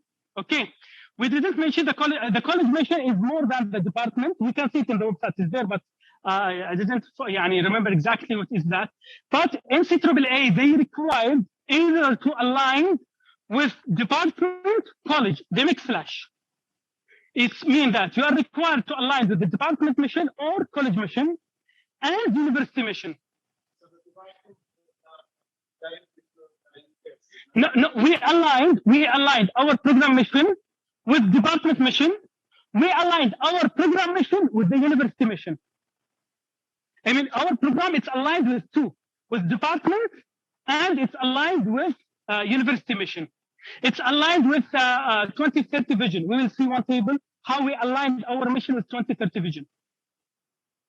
Okay, so it's optional for the college, either to choose college or department. In our case, we choose the closest one, which is department, when we are writing the SSR. Yeah, it's aligned in the design. Yes, but I mean in our SSR, because we have to answer based on our SSR, we didn't mention the alignment between department and university. We mentioned the alignment between mission of the program and the university, and mission of the program and the department. It's almost similar, the college mission and department. It's only about the quality, bandwidth, scientific research. It's almost the same. Yes, almost the same, yani.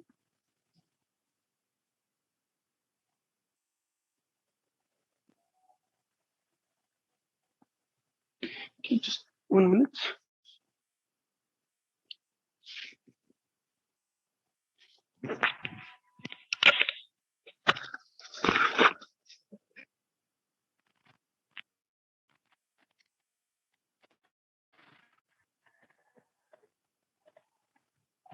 Mission development.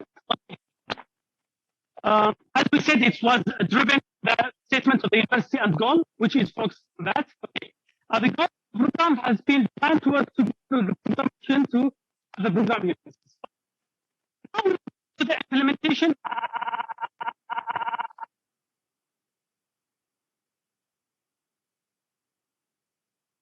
The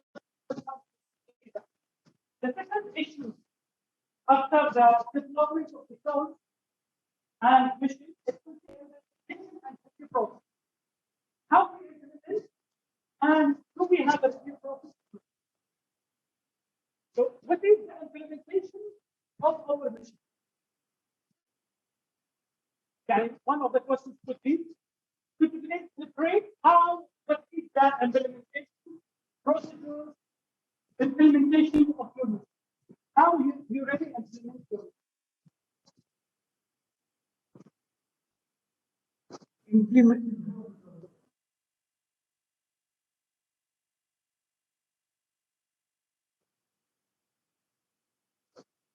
Yeah, okay.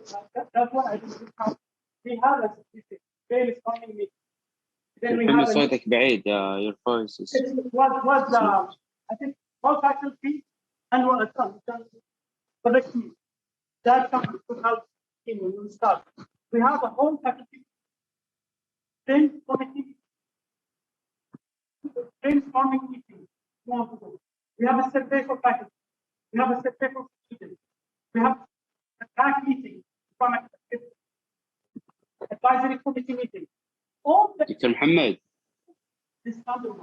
I think Dr. Mohammed also they will ask about alumni, because one of the implementation will belong to the alumni as well.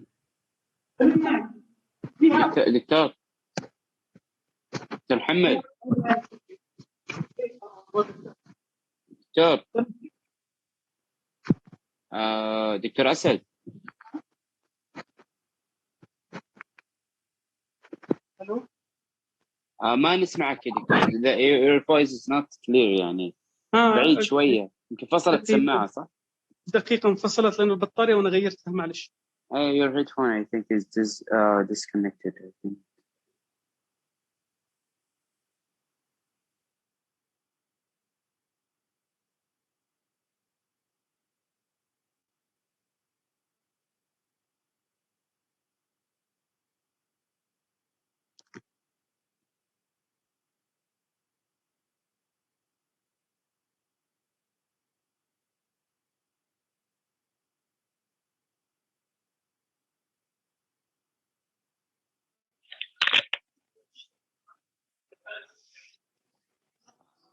Dr. Mohammed, can you hear me now?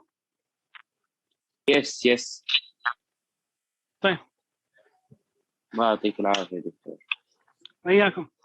I think now we have متى حناخذ البريك؟ لا عادي ناخذ كذا تبع نص ساعة وناخذ البريك.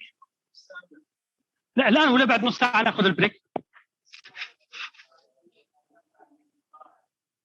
أنا أخذ نص ساعة وبعدين ناخذ البريك. والرأي لكم.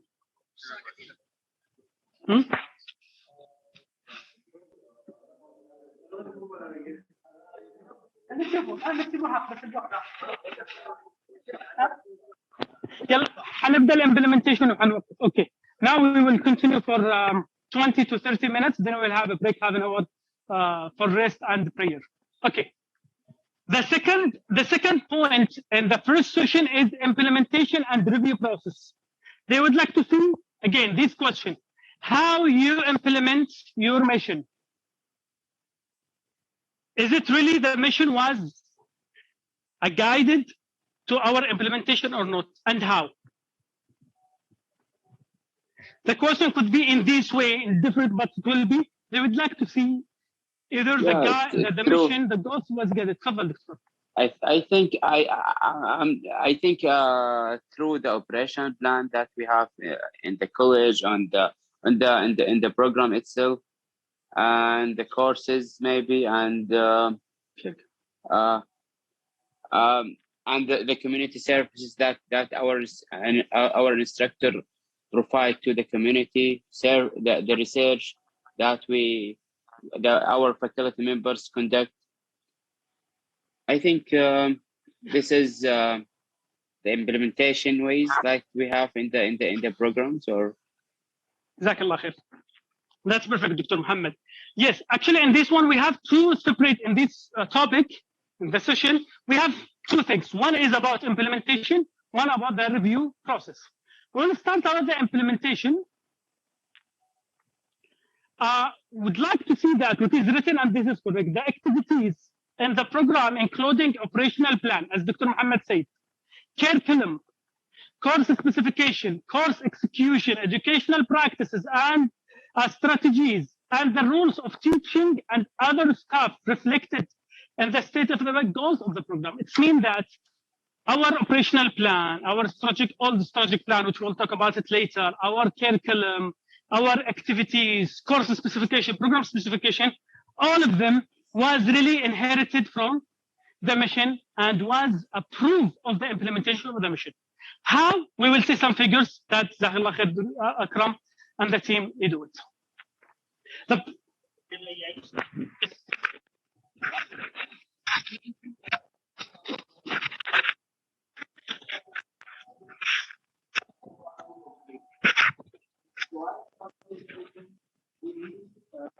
Quality curriculum. So that's why we have updated the we need the quality teaching. And in teaching, we need the best teaching strategies. Everything for that quality, we have to give the quality education.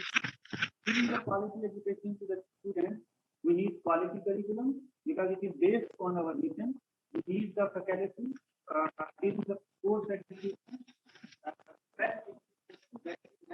from the quality and so on. Whatever we are doing inside college, inside the classroom, and preparing the course.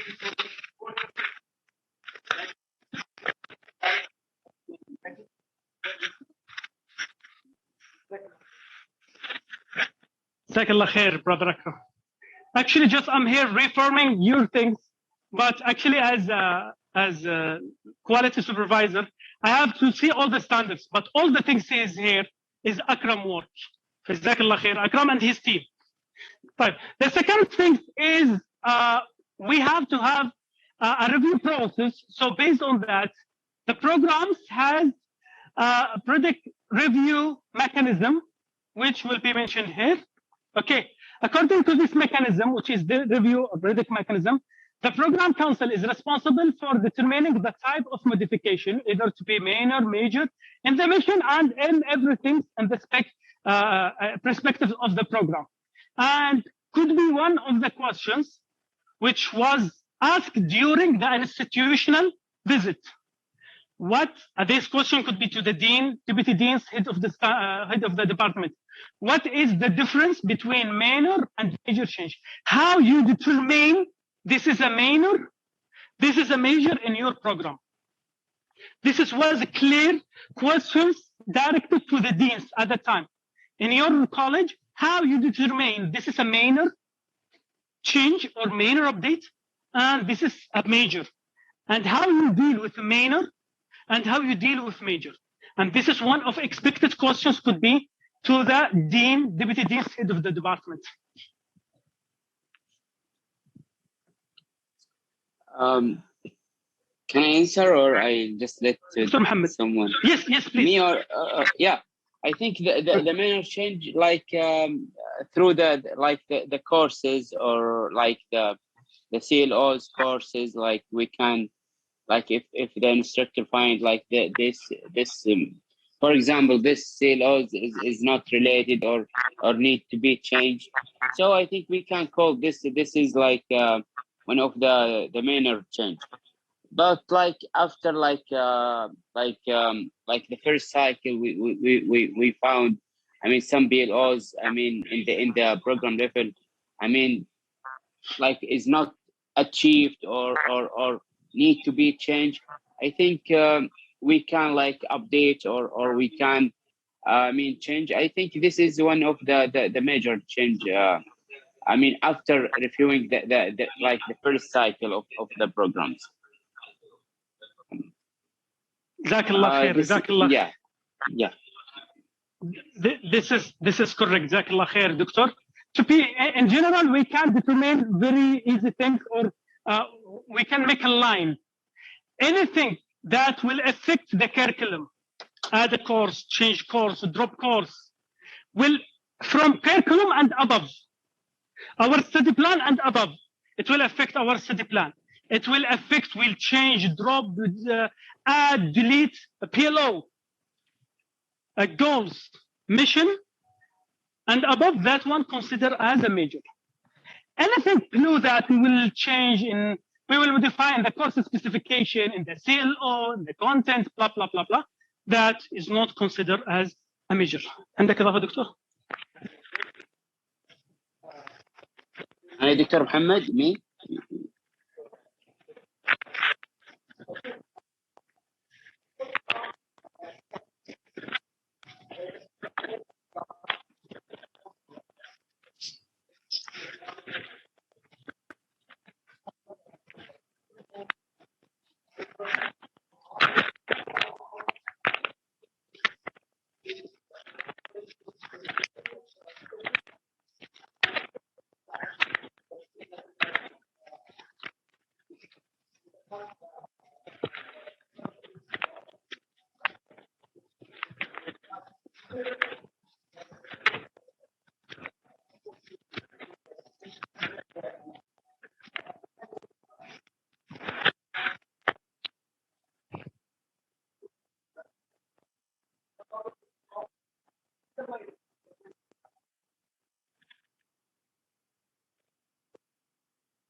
So they have a good year in the university, it's must be more than 20%.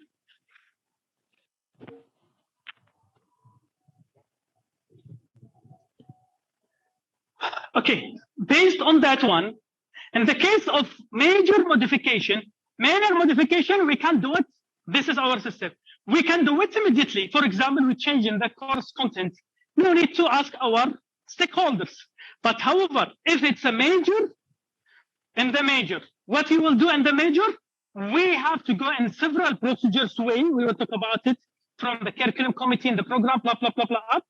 And we should keep the stakeholders updated of the preparing, what we are doing in the statement, mission statement, or other things in the curriculum. We have to take their opinions and to be kept on updated all everything. Our review for the mission and our cycle. Let's see. This is general cycle, starting from the mission, everything. is the review cycle is 5 years cycle. This is for CS and IS, is 5 years cycle. It means that after 5 years, we have to review based on many things. We will talk about it in this session and different sessions. Actually, different second session, third session, fourth session, I prepared detailed things with graphs to see exactly, but here everything is still general. Okay, the following factors considering during the review process. When we review process or not only review, even if the development process follows them. Okay, the first one, mission and goals overall achievement indicators. When we review, we have, if this is a review, not first time to develop, we have to consider the achievement indicators of the mission and goals based on some graphs that we will see later. Okay. Then stakeholders overall satisfaction of the program mission. All the stakeholders. Okay, it will come. Who's our stakeholder? This could be a question to everyone. Advisory board students? Yeah, our current students, our alumni, teaching staff. Alumni. Yeah, الباك هذا advisory committee. Exactly, Yeah. exactly. So we would like to see there overall satisfaction when we are reviewing in our cycle, the review cycle or in the development, as well as stakeholders of the mission, of the goals, as we said, the alignment of the program mission and the department and college mission. We'll see one of them to align as we see before. Consistency between the program mission and the university mission, which we'll see now. Consistency between the program mission and the community and the job market needs and changes. When we update, for example, if the community, for example, now this is, yani, if any program does not change his mission after 2030 vision in Saudi Arabia, it will be a big question. Now, in the whole country, there is a new track. We have a new vision, 2030 vision. How this vision affects on you? So should be reflected, okay? And it could be a question, and it could be expected a question, how 2030 vision affect on your program mission? Okay, so should be there. Mapping between of the program mission and vision of 2030 and National Transformation Plan 2020. برنامج التحول الوطني 2020. Other things, alignment of the program's goals and the university goals. All these things was considered when we review and update our mission. Alignment of the program goals and university goals. Mapping between the program goals and program missions. The number of decrees taken considering the program mission and goals. قرارات مجلس القسم التي تمت كم منها نفذ، وهذا كلها مؤشرات أدخلت على التعديل في الخطة في الميشن. The mapping between program goals and performance indicators. Achievement of program goals based on the performance indicators. So we can read all these factors affect during reviewing and developing of our mission. Mechanisms and procedures to evaluate the program message and goals. Percentage of achieving indicators of the program operational plan objectives. What is our KPI in the program? What is the first KPI in the program?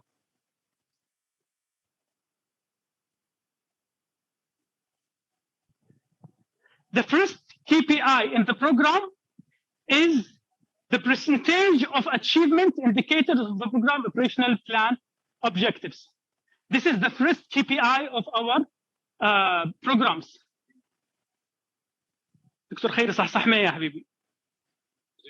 لا تجيب لي النوم. ها؟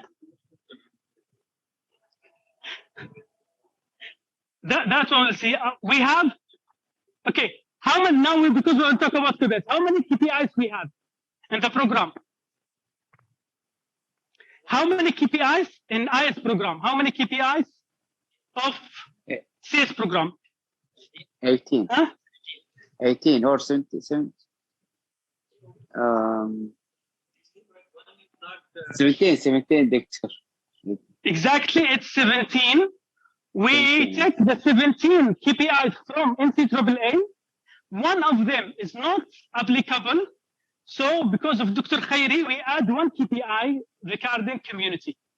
We have one additional. It means that we adopt 16 KPIs from NCAAA, because NCAAA, they provide for bachelor level programs 17 KPIs. One of them was not applicable, which is related to what? Was related to the professional examination. Professional examination outside, for example, like medical college, they have these national exams, but for us, we don't have these exams. So that one is not applicable. Based on that, we add, because minimum to implement is 17. So we add one, عشان خاطر عيون خيري, one is 17. Is added to standard 2, right? Yes, standard 2, there is no KPIs in standard 2 from NCAAA. So we add it in standard 2.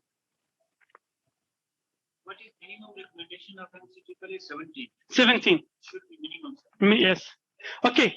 All KPIs. How many all KPIs we have? This is general. 17. Before that, we have 26. Yes, I think Saira, she can answer and interrupt in that time. Okay. Now we will come to very important things, alignment with the institutional mission and goals. This is one. Dr. Yusuf. كم ساعة الآن؟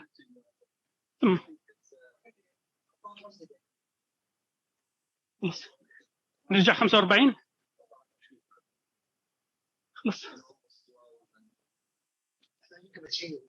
So we can have a 30 minutes break. Yes, before we start the alignment. So we will have a break for a prayer break and just have the coffee. Then we come back. Okay, Dr. Mohammed and the people who is in the Zoom. Is it okay for you? Sure. Okay. خلاص, I will stop recording now. Then I will continue later. Resume recording.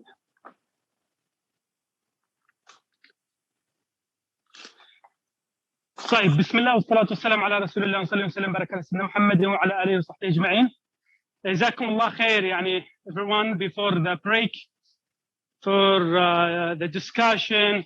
I know it's difficult for these 2-3 hours, but this is important. Just would like to remind about very important things. The first 3 sessions, now we are in session 1 only, but session 1, session 2, session 3 is very important to everyone in the program, okay? Because, for example, you will be in session 4. Session 4, which is faculty session.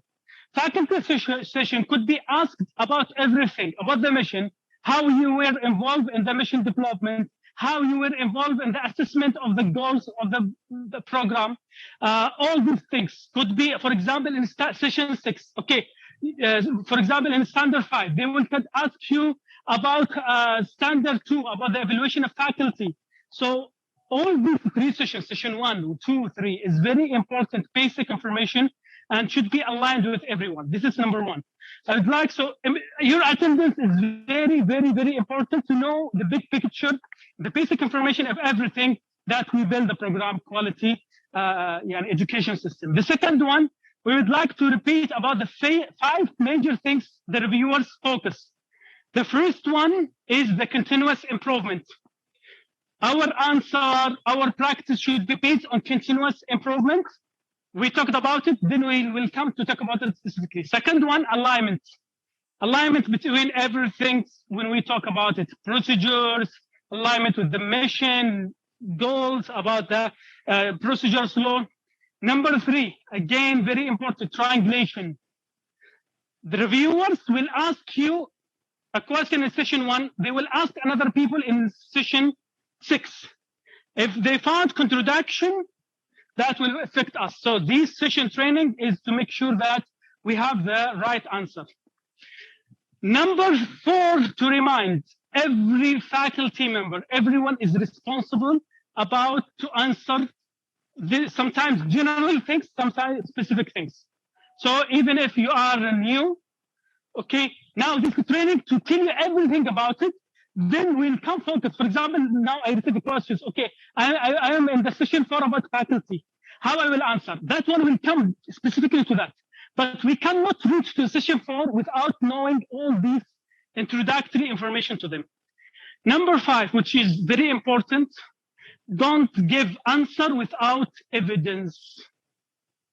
Better to say I don't know, better than to say something without evidence or contradiction. This is just to review. We need to see the evidence. Yes, sometimes electrical engineering program, they ask them extra 17 requests during the visit. They said something, they said, okay, provide. They may add extra sessions, right? They may add extra sessions based on your answer, your things. I remember our dean, Dr. Abdullah Abbas, last time, during the visit, they talk about the exam moderation process. No, here he said about how you do with the exam. Dr. Abdullah, he said, we have an exam moderation process. Immediately, he said, please, could you provide this moderation process within just 1 hour? Dr. Anwar, I think you were involved that time, or you know me, but he called, please provide this session at that time. So sometimes they give you 1 day, sometimes 2 hours, 3 hours to provide, to make sure that you are not just doing fabrication of these evidences. Okay. Before the break, we were in session 1. We talk about, they will focus on standard 1, standard 2, still in standard 1. We talk about 2 more important things. The topic, their NCAAA topic, they said the first one, how mission and goals was developed. The second one, the implementation and the review of the mission and the goals. Okay, we cover that one. The third topic that came in NCAAA schedule, they will talk and they will ask about the alignment with institutional mission and goals. It's required by them. So,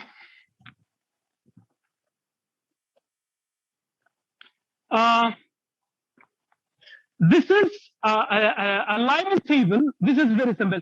For example, one question, how you make sure that your mission, okay, your mission is aligned with the university mission.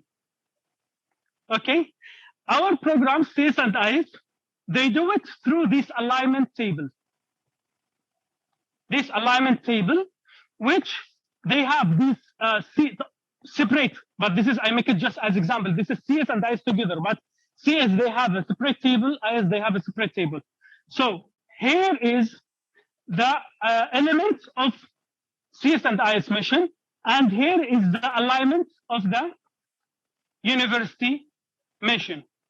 Then we have this alignment check based on this alignment table to show that our mission contribute to the elements of the university. By the way, in our case, we contribute to all the elements of the university, but in general, not necessary. Our program contribute to all elements of the university. The most important, just to understand it, the most important, each section of our mission should contribute to one element or more in the university, but not necessarily all the elements of the university should be covered by our program, because could be covered by master program, should be covered by other program of the university. The most important, the dangerous things, if one element of our mission was not contributing to anything, this is the big problem. In our case, alhamdulillah, all elements of the program mission is contributing, and we are covering all the elements of the university mission.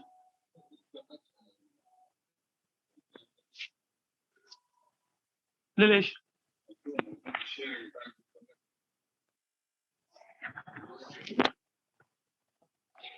Still, you can see my Dr. Mohammed and people. You can see my screen share. Yes. Okay. Okay. Let's see our other alignment. Okay. Between goals of the program, we have 4 goals of the program with the mission of the program. We have alignment between our program mission, the program goals, and mission elements. Okay. You can see here, one, I make it in red, which is not in the original one. What do you think about it? That one in black, this is the original one. When I was preparing the slides, I see why there is no contribution between 2 and element 2. What do you think about it? If you see this is logical, we have to add it.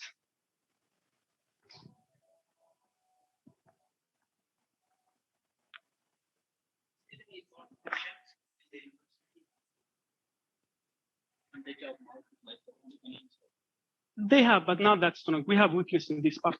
Really, we have a weakness.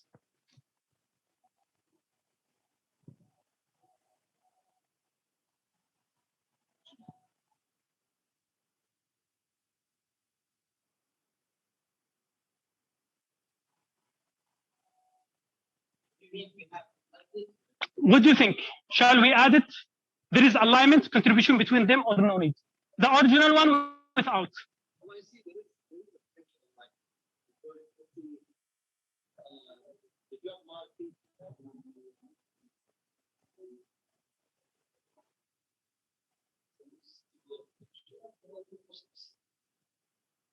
So this is why, because sometimes some of the questions, they could come, why there is no alignment between, for example, here, to prepare students for job market to strengthen their problem solving and professional skills. This one is to prepare students for professional career, which is job market and professional skills. This is why I said it should be there. So this is one of the things, if you accept, for example, here, the original document that we have, we don't have alignment between goal 2 and the alignment 2 in the mission. But we can see there is الدكتور بيشتغل اليوم اجزاء.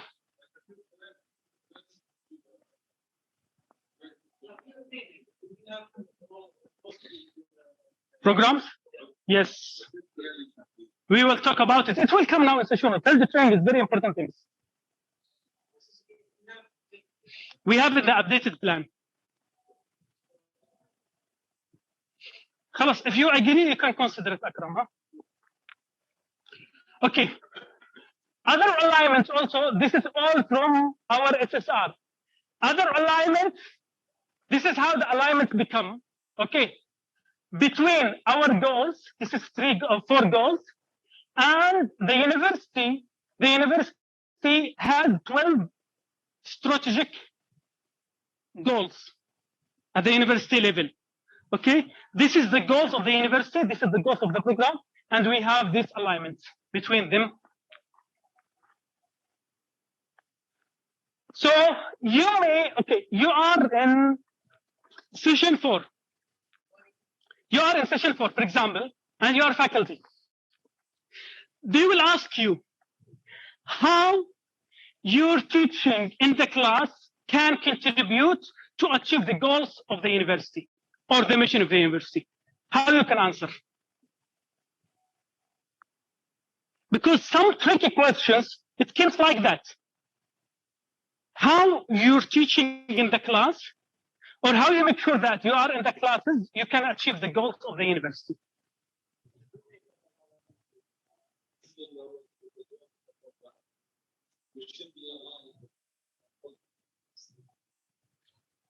Okay, that's good. By providing skills to solve problems, giving them a real life case that and then start. Is it written? Is it aligned somewhere? They would like to see evidence about what you are talking.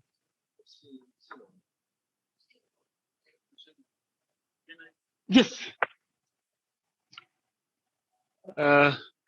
At the end, what we have to do, we have to achieve the goal of our program, and our goal is achievement of our goal is depending on our 3 different type of performance indicator, and one of them is PLOs, and PLOs are mapped with our courses. So if we are achieving the goals, and our goals are mapped with the university goals, so in this way we are achieving the goals. In a very simple way, Our CLO is mapped with the PLO. Our course learning outcome is mapped with program learning outcome. Program learning outcome mapped with the goals of the program. Goals of the program are mapped with the university goals. So alignment, again, the concept of alignment, you are doing something, but these things is aligned with something is above. So the concepts of alignment, yani, if these concepts, alignment, continuous improvement in your mind, you can get the answer. Bye.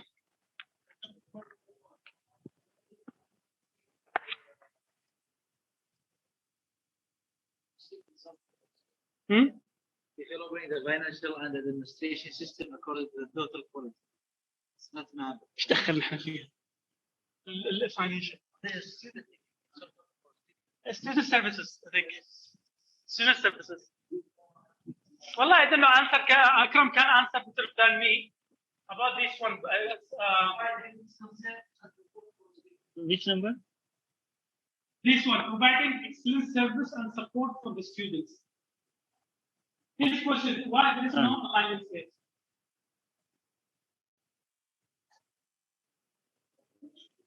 We can check again that if it is possible, then we will see in detail.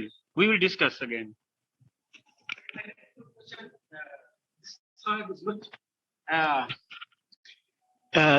Supposed to be not asked during the visit. What we are looking for is to make sure that what you have written and is implemented as you written it. So he may ask why this, for example, this element is not mapped to this element this goal is not mapped to this element of the mission. But I think he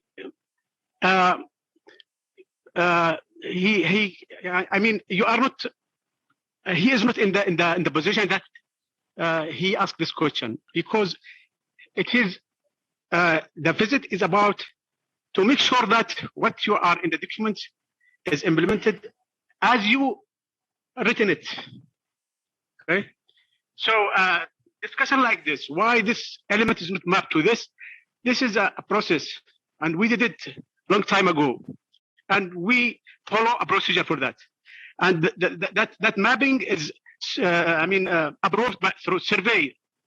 We did survey, and the result of the survey said that this is what we think is correct and right. Okay, so it is. But of course, we need to have an answer if this answer was asked. جزاك الله خير دكتور أنور. يعني this is as Dr. Anwar said, this is the optimal reviewers can say that, but however some reviewers they can go in details, and you can find reviewers again like your PhD examiner. Some of them they are tough and they are asking some not logical questions, but the logical thing, and the answer is that the program say there is no relation or contribution should be like that. Okay, and this one we cannot go in details. This one. Yani this one was again based on meetings and blah, blah, to see how our program missions and goals were mapped or can contribute in the 2030 vision and National Transfer Program 2020. Okay, so our programs, for example, again, in general, they don't ask in details, blah, blah, blah, even if they doesn't know about the elements and strategic goals about 2030 vision, but they may ask, how your program can contribute to the 2030 vision, or how 2030 vision affects on your program. So based on this alignment, it's not necessary to go on details about this alignment, but in general to see these details.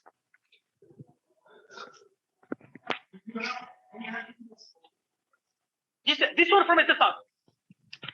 These tables from SSR. So why I try to bring it from SSR exactly to answer based on that. Okay. Even if I think there is a separate report for that, Akram, or no? For 2030 vision with no, just only what is written in the SSR. Okay.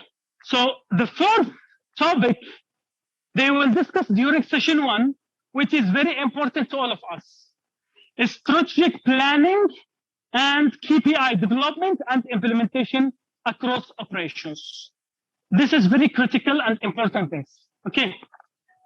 The first thing that maybe some of you know, some of you doesn't know, that we have our college strategic plan, which was from 1433 until 1438, was Dr. Anwar, I think you were the head strategic plan هذيك التايم. Dr. Anwar, he was the head at the time. It was developed at the time in the 1433. It was for 5 years, based on our strategic plan of the university. However, the university extended 2 years of their strategic plan due to the war at the time, due to the accreditation. Based on that, the college has taken the decision to extend 2 more. So in general, this is a detail, but not necessary to say about that. Okay, but this is information everyone to know. So our strategic plan was from 1433 until 1440. Okay, at that time, during 1440, NCAAA, they came with a new standards from 11 to 6. And they came with a new concepts. These concepts at that time required from the university to have strategic plan. This is very important, especially Session 1. Their concepts, university, they must have strategic plan. And the college, they must have strategic plan. And the program, they can have operational or even a strategic plan. However, when they come up with, when they revise their standards and their concepts, they said, who can have own strategic plan? The one who has his decision in the financial and in the administrative. It means that, does the college have the full authority of the financial? No. Does the college have the full authority in that they can hire, they can fire anyone without referring to the university? No. Based on that, they changed the concept. Now the colleges no more required to have strategic plan. Okay, maybe they ask, okay, do you have, okay, we have old strategic plan, well, 7 years, for 1433 until 1444. After that, we thought, this is not written, by the way, this is not written in the SSR in that way. No, it's not written, but this is additional information we should everyone know. Then we're supposed to have college executive plan 42 and college executive plan 1442 and 1444, which we don't have. This is what we're supposed to have.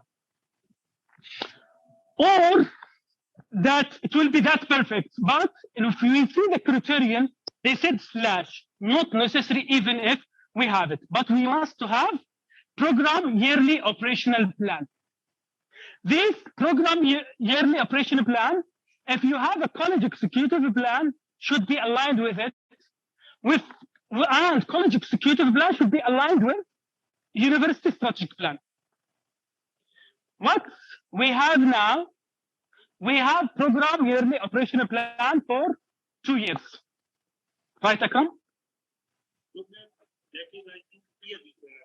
Yearly. I mean, but I mean two plans we have now, right? I mean, we have it for 2 years. We have it for the last year. We have a report for that. We achieve how many, goals achieved from that, and we have a KPI. And we have a new operational plan for the coming year, 2021.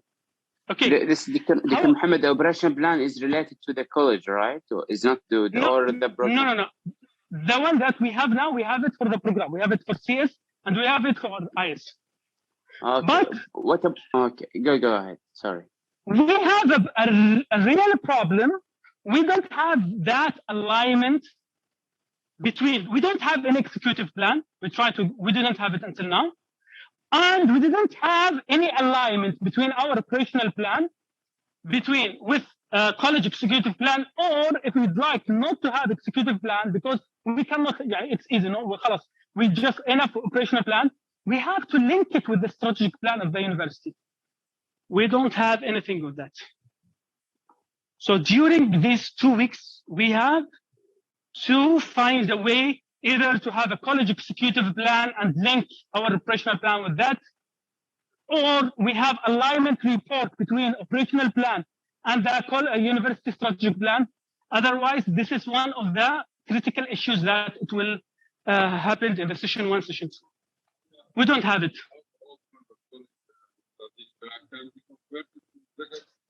خلاص done انتهت انتهت 1440 احنا 1440.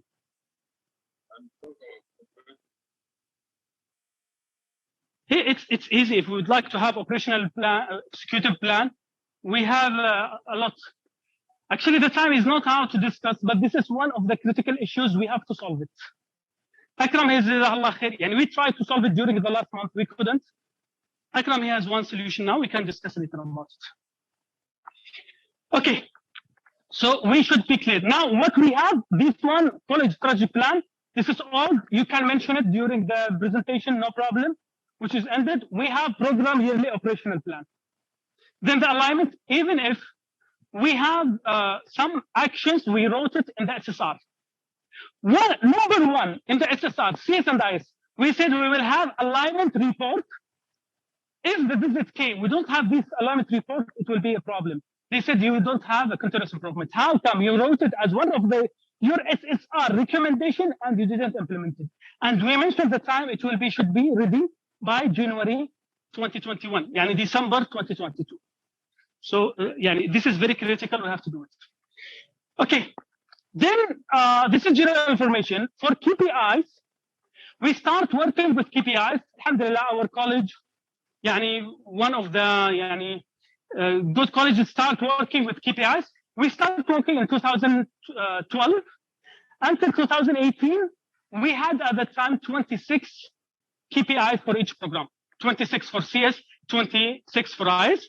Why at the time? Because NCAAA at the time, they have 33 KPIs. They request the program to take minimum 70, and they request the university to take minimum of 75 from that. So from our side at that time, we take 17, we add.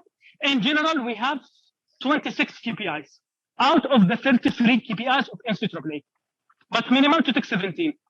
After that, from December 2018 or January 2019, NCAAA changed the 33 KPIs. This is also to know. They come up with exact 17 KPIs for the program and different KPIs in different, sentence for university, 23. They came up with the university 23 and they separated. So in our case, starting from 2019, we adopted the new NCAAA KPIs, which was 17. One of them is not applicable in our case, which is professional exams. We don't have any local professional exams, which is not applicable to us. We add one additional KPI in community service in standard 2. It becomes 17, which is the minimum requirement. These two. Okay, for the KPIs, for example, could be questions. We will come with the question sessions. How you measure the quality of your program? One of the things, I measure the quality of my program through certain KPIs. From 2012 to 2018, we have certain defined 26 KPIs. We assess the program according to 11 standards. Then, starting from 2019 until now, we change our standards from 11 to 6. Then we change our KPIs to become 17 KPIs. Clear? Saira, if you'd like to interrupt me, you can anytime interrupt me, yeah? Okay, Doctor. Okay. Jazakallah khair. There is one important case. Could be asked to top management or could be asked to any one of us, which is about the risk management. Especially in our college, we have two types of very clear risk management. One was the war, and one was COVID-19. So how you do that? Do you have a risk management plan? How you deal with the risk that you face?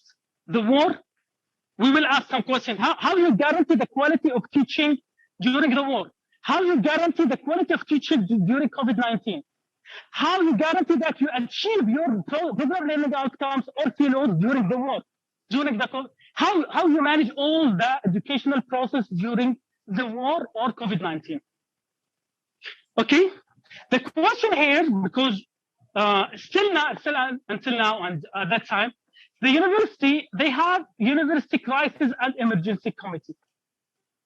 لجنة الأزمات والطوارئ بالذات أيام الحرب كانت تعقد وكانت موجودة لجنة الأزمات والطوارئ. الآن مش عارف إيش اللجنة اللي موجودة، بكرة الدكتور هاني والدكتور محمد يفيدوا أكثر. هل إيش اللجان الآن اللي تدير العملية؟ بس أيام الحرب فعلا كانت اسمها لجنة الأزمات والطوارئ. لجنة المخاطر.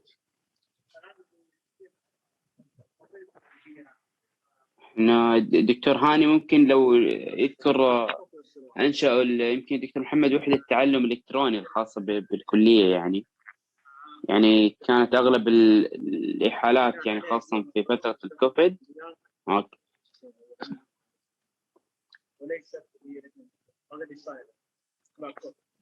تمام. الدكتور معلش الدكتور محمد، الدكتور هاني كان يشرح بس إيش اللي صاير الآن من الجامعة للشؤون التعليمية. لا ممتاز أجل خلاص الله يعطيكم العافية. عموما هذا شيء this is very important things we have to consider it. What was during the war? For sure the war كان اسمها لجنة الأزمات والمخاطر أجل زي كده. يعني how they decide it was from the deans. Okay, and now very important things that for COVID-19 and the war we have specific program KPIs. It's different from the 17 temporary KPIs, and we attach in the SSR evidence about the KPIs of during COVID-19 and the wartime. Okay, because in the SSR, in the first session of the SSR, before standard one, blah, blah, blah, they wrote any internal or external changes or environment affects the program. So we wrote about the war and we wrote about the COVID-19, and for sure they know they are coming here, they know there is a COVID, they know about the war. This question has been asked in the engineering college. They might ask you about the University Crisis and Emergency Committee meeting minutes, or what is the proof that this committee has worked, and what are the formal proofs for this? Jazakallah khair. This could be expected, and they have, because we, alhamdulillah, in the university we get full accreditation based on that. They have a lot of meetings, but it's good to mention that we have to be ready with some of these minutes. For sure it's there, but we have to be ready with that.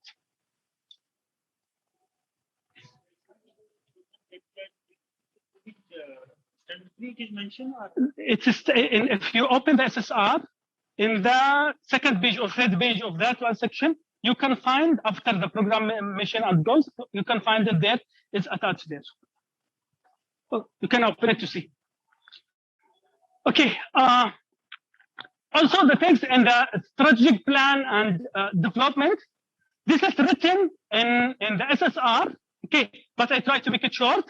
The program mission and goals guide to decision or guide the decision making, resource allocation, and curriculum development in the whole of the program. It's mean this is what they are taking across operations, strategic plan. So from our mission, we are implementing everything, even if decision making, resource. They can. One of the questions: what is the criteria you take your decision making? What is the factors that affect your decision making? How to get? So one of that is the program mission. All the elements of the mission statement were considered in the development of the college department executive plan. Okay, and operational plan. If you can see, Jazakallah khair, Akram, and his team work very hard on that. The program operational plan consider the program goals.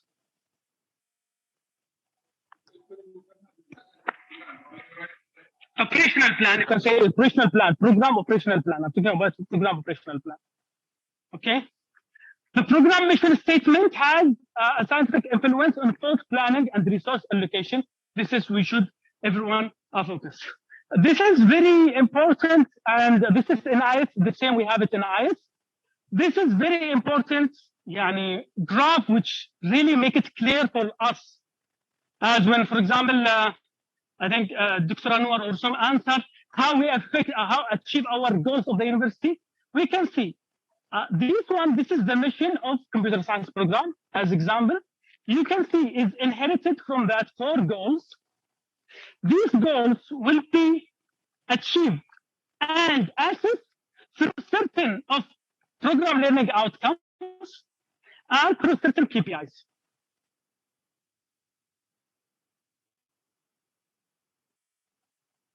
So, for example, how you make sure that you assess or you achieve your goals.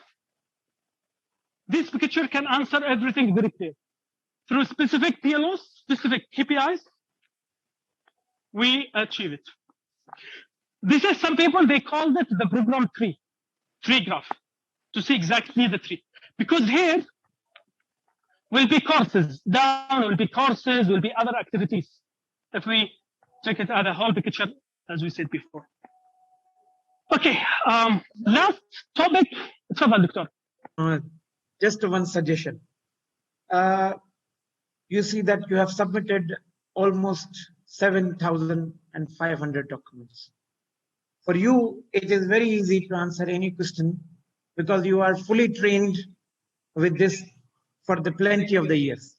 So what I suggest is that before the actual visit, some of the pages like this information or some important statistics, we can have it in a 1 page or 2 pages to get it printed and put in front of us in the board or something, that if any questions come, we can quickly look at that to find the exact statistics.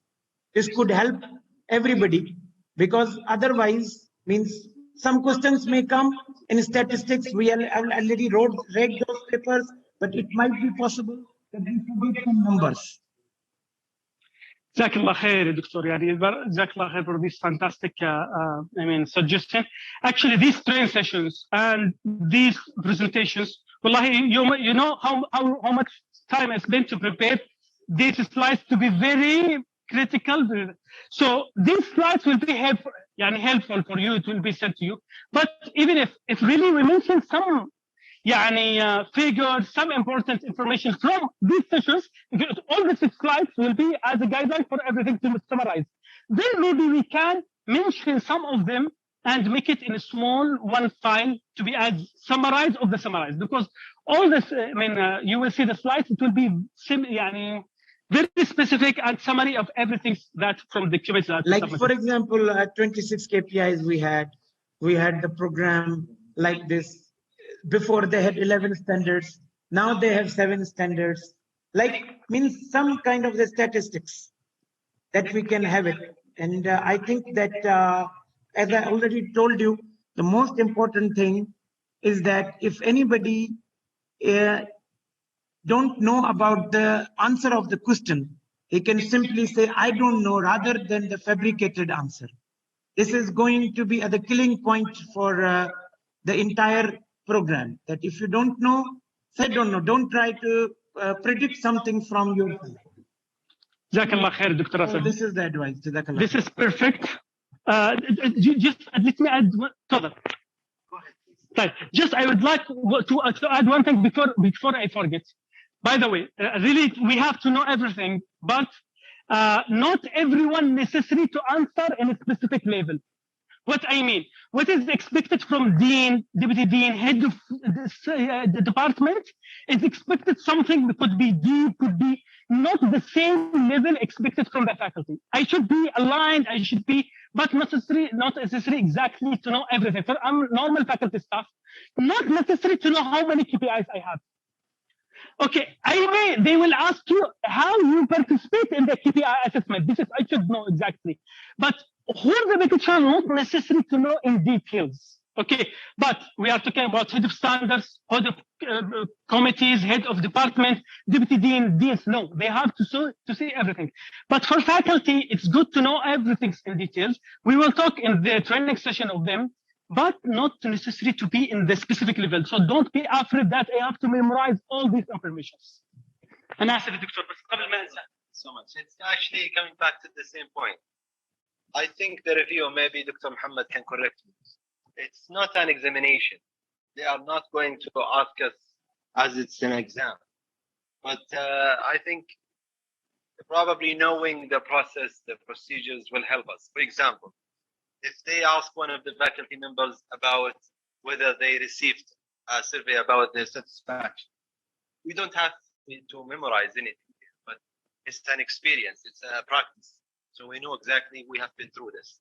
This is just something to the same point you just mentioned. Thank you. Dr. Yusuf, exactly, this is 100% right. But you know what? Some of the heads of the standard, for example, they can ask same question from 2-3 people to check the consistency in the answer. This is their trick. And they will ask the trick questions. These are the trick questions to check with maybe from one vice dean, other vice dean, and vice dean. They can ask this kind of the question because it happened. Dr. Mohammed knows about it. So our concern was that the global statistics, which are important for all faculty members to know, we should have it in the consistent, so our answers will not contradict with each other. Here we have to be a little bit careful, because otherwise we are not going to go in the deep. Of course, this is not the examination, but I mean the main points which are necessary, that are important in order to take care. This is just for the safe side. Jazakallah khair. I agree with the we have like a cheat sheet. For example, the cheat sheet would have or linked to the important slide or the important information from this document, because we got many important things here and many important information, and to be all on the same page. We can have a cheat sheet where, for example, all the goals, for example, in a table, it's in slide, for example, 10, 13, 14, the stakeholder. It's in slide, for example, I don't know, it's 50 or 70. It just link and just to map everyone to the same page to just answer that question. But it's a good idea. It's fantastic idea from the beginning, I said. So we can maybe now, if we can, someone help to write what is the most important things that we can make it as one file. But again, all the things is here is very important. Maybe some just figures can make the things more easier to us, or some statistical data. Now we will come about the last topic in session, not session 1. In standard 1, in session 1, it means that still now we didn't finish half of the session 1, because session 1 has standard 1 and standard 2, which is talking about the stakeholders' engagement, how they are engaged on our program. So we have to know, as we said, who is our main stakeholders. Okay, it's written in different places in the SSR. So just here I mentioned as a point, a program advisory committee. Program advisory committee. To be clear for everyone, not necessarily, but this is general information. Until now, alhamdulillah, yani this is one of the good things in our program. We start our first DAC. It was in the year 2011. Okay, we start our back committee, which the programs at the time, they didn't talk about the back committee. By the way, back committee in NCAAA, they start talking about it in 2018. Alhamdulillah, in our programs, we start from 2011, and from that time, we have 6 back committees, 6 different back committees, and we can say it's regular meeting, not that accurate regular meeting, but from the last 3-4 years, we have a regular yearly meeting. By the way, NCAAA, they require the meeting to be in a year 2 times. However, due to a lot of difficulties at that time, we are here in Najran, we have at the time war, we have this COVID. To have it one in a year, it's very good, perfect things. Okay, but their requirement sometimes as a reviewer, they would like to see 2 times, but alhamdulillah, we have it at least 1 a time. We submit to them 2 reports. Okay, very good reports. We have very detailed, how we, the committee, we do it. Majdouk, he knows that, work on that. A specific task, a specific authorities. We have a report. We have a continuous improvement in the report. For example, the suggestions that was in the meeting 2019, we come up with 6 recommendations from back. We implement, next year we implement 5 out of 6 exactly, and it was showing in the next report. So, we have very good things from the back committee, especially now the current back committee. They are very qualified people. We have people from Aramco, we have people from SABIC. Dr. Mohammed, you can, Jazakallah khair, you were more involved in the back selection this time. No, inshallah, they will help us, inshallah, during that. But I mean, just mention from which, from SABIC, from Aramco, from خطوط السعودية, Saudi Airlines, from هذه إدارة التعليم, جامعة الطيبة, جامعة أم القرى, جامعة الملك سعود. والله أنا نسيت سابق. أرامكو 2 عبد العزيز باطين وخالد حكمي. سابق different sector yes. in the kingdom. We have 27 members in both program. Okay, you can just go to our documents 9.1. You can find all the names there. 9.1 in our documents. CSRIs is the same. 9 in the folder number 9. You can find 9.1. You will find the names for this year. The names, their position, everything. It's there also. And some of them we update some of the members is still the same, who was really, because we also review the members. You know why? If they are contributing, if they are giving good feedback, if they are, for example, like Mr. Abdullah Al-Awaji, he's the head of computer science and education sector here in Najran. He's continuous us from 3 back committees. Okay, but this time we add more people. Yeah, but he's still here and he's still in the committee. Yes, I said he's still with us because we know that he has good contribution of that. Okay. Yes, and we have another sector, البريد السعودي, our mailbox. Mohammed Sakran. Amara. الأمارة. الحمد we try to collect our program advisory members from different sector, and inshallah they will help us inshallah in the final visit. Inshallah. Okay. Other stakeholders is employers. Okay. Employers, maybe they are not in our back committee, but they are our stakeholders because our alumni and graduates, they are working with them. We have our alumni, we have faculty, we have students. So this is our main stakeholders. You can add more. So how they are involved, how they are engaged in our program through surveys, through meeting. Normally the surveys, we have a good surveys. In standard 1, we have good evidences about surveys, about meetings. For example, meetings, we have a faculty meeting, back meeting, students meeting, but mainly we have a surveys with employers, alumni, all these things. Normally, these surveys, they are engaged in the mission revision, mission statement. Is it appropriate? Is it accurate? Is it good? About the goals, about the PLOs. They contribute to us in our PLOs, in our curriculum, in our learning resources. Okay, so we have different surveys. We have good evidence in the standard 1. You can go and see of that.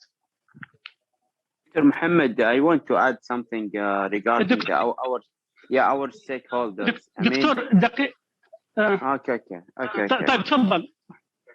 دكتور يوسف. Okay. Have we encountered any major changes based on opinions we received from, for example, advisory board or students through the last 3 years, for example, and what we have done about it?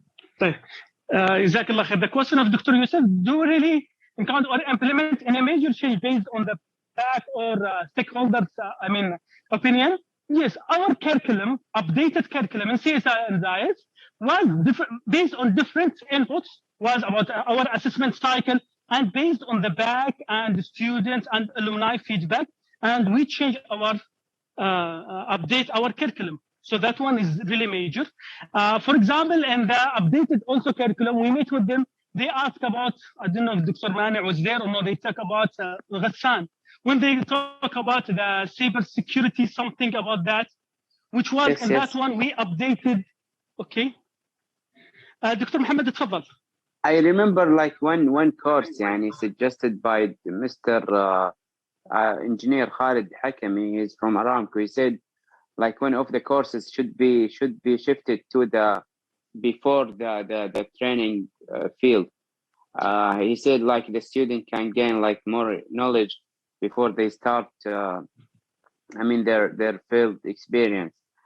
And I think we try to just swap the courses before the training session. And we will be asked if we get benefits from the advisory committee or not. But the most important thing that I want to emphasize, when you meet your current students or employers or advisory committee, just try to not teach them, but try to just ask them if they know about our missions, the program missions, your program's goals, your PLOs, the program learning outcomes. Try to just make sure they are understand or at least they know about them, because what I know from NCAAA or the reviewer from the NCAAA, when they have meeting with the alumni or the employers or the even the faculty members, we will be asked about our missions. So we have to not memorize, or we have to just teach ourselves what is our missions, goals, PLOs. So and then and even our current students, alumni, just try to make sure they know about this stuff. Thank you, Doctor. Thank you. جزاك الله خير Dr. Mohammed. Just to say this, in the morning, wallahi, today I delete one slide. Was the first slide in this session. I bring a mission of another program in SAGE, a computer science program in another university. I inserted I wrote as computer science program. Okay, just to see if everyone will track this is not our mission or no. Then I did, because this is not necessary to memorize, but at least to know the major elements, and you can recognize this is our mission, this is not our mission. However, I deleted, you know why? Because I said this slide will go to different people, so they may be really confused. So I deleted, okay? And inshallah, for this way, the training will be for students. Jazakallah khair, Dr. Mohammed. Right. Now we finish that one. What we will come to cover the criteria standard, all the criteria, standard 1 criteria, and the questions. We'll discuss about the questions. And standard 1, we have 6 criteria, just only 6 criteria. But out of these 6 criteria, we have 2 essential criteria. NCAAA, they came with a new concept from 2018. They came up with the essential criteria concept. What does it mean? We have total 96 criteria for the standards, distributed among all 6 standards. However, from out of these 96 criteria, they come up with 22 essential criteria. These essential criteria, if we have the recommendation, I will back to the introductory session. I said the decision to be full accreditation or conditional accreditation based on the recommendation. If the recommendations came to more in the essential criteria, we are done. So we have to treat essential criteria in a bit more attention way. So this is the 6 criteria of standard 1. And now we can see after this trend if it's clear to us or no. The number 1 is the program has, this is NCAAA criteria. The program has a clear, appropriate, approved, which is widely a mission that is consistent with the mission of the institute and the college/department and is consistent with the needs of society and national trends. Do you think now we satisfy this criteria? This is essential criteria. Okay. Questions will come later about that. Okay. But now we can see, okay, it's meant that because approved, published, that one we have evidences, so we didn't talk about it. They will ask, okay, where you approve it, where you publish it, that one will come also in standard 2. So I just shifted there. Okay. But we have approved mission, we have it's published in our website. Dr. Adil, this is your job. If we say it's aligned with the mission of the university, is aligned, they said college or department /. So this is why we just aligned with the department. Okay, it consists with the needs of society and national trends. This is why when we aligned with 2030 vision is because of this requirement. Let's come to the second one. The program goals are linked to its mission. We have the link. The alignment link is there, consistent with the goals and institution college,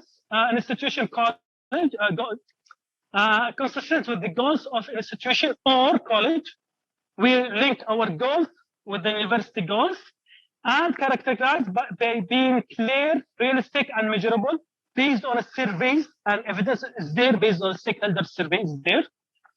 The program mission and goals guide all its operations and activities. Wait about it. How it guides our curriculum mapping is based on that. The curriculum mapping, operational plan, like planning, decision making, resource allocation, curriculum development. And we have, all the evidences. The program goals and its implementations need to be linked to appropriate operational plans that are consistent with the institutional college plan. This is the one I said missing. See, it's a criteria. We have the program goals and implementation needs are to link to appropriate operational plan. We have it. The problem that we are missing that they're consistent with the institutional / college plan. We don't have any college plan now. We don't have any alignment between operational plan with the institutional plan or college plan. This is critical. We have to do, as we see. Number 6. Doctor. As I know, like there are someone who is working on the college plan, right? Or I'm not sure if they finished yet. I mean the college plan. So like if they are done, so we can add it or upload it into our folders, or there is no way to add it. We just answer. Okay. If it's done and we have the alignment, we can add it in the additional documents as we said. Now we cannot add to any documents, except we have to add additional documents where we can add it there. Or so it should be ready. How is the progress on this? Is it completed, or they still working on it, or? Wallahi, I don't know. No progress information until now. So this is why we said it's very critical. Until now we don't know exactly. Okay. Jazakallah khair. Fine. The last one, the program. Number 5.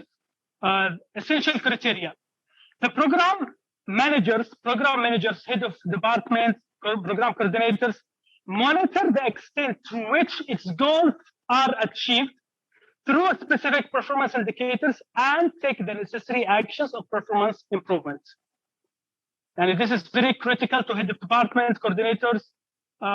Even if during the session on last Thursday, if you remember Dr. Mohammed, he asked how the college council follow the achievement of the KPIs and the goals, if you remember.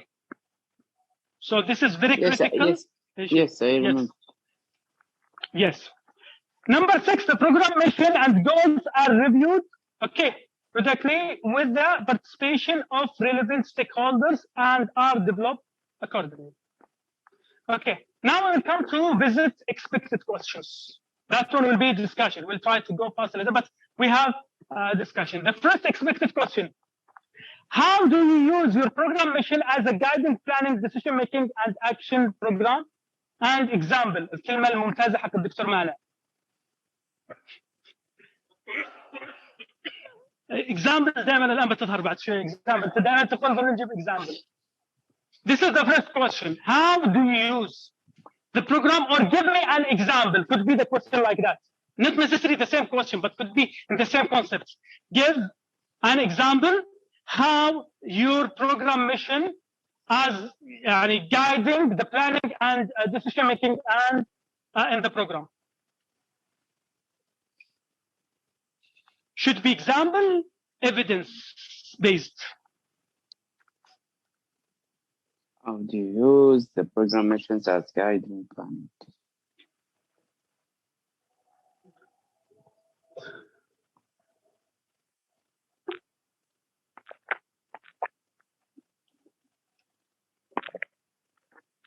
So I think start from the CLOs of the courses.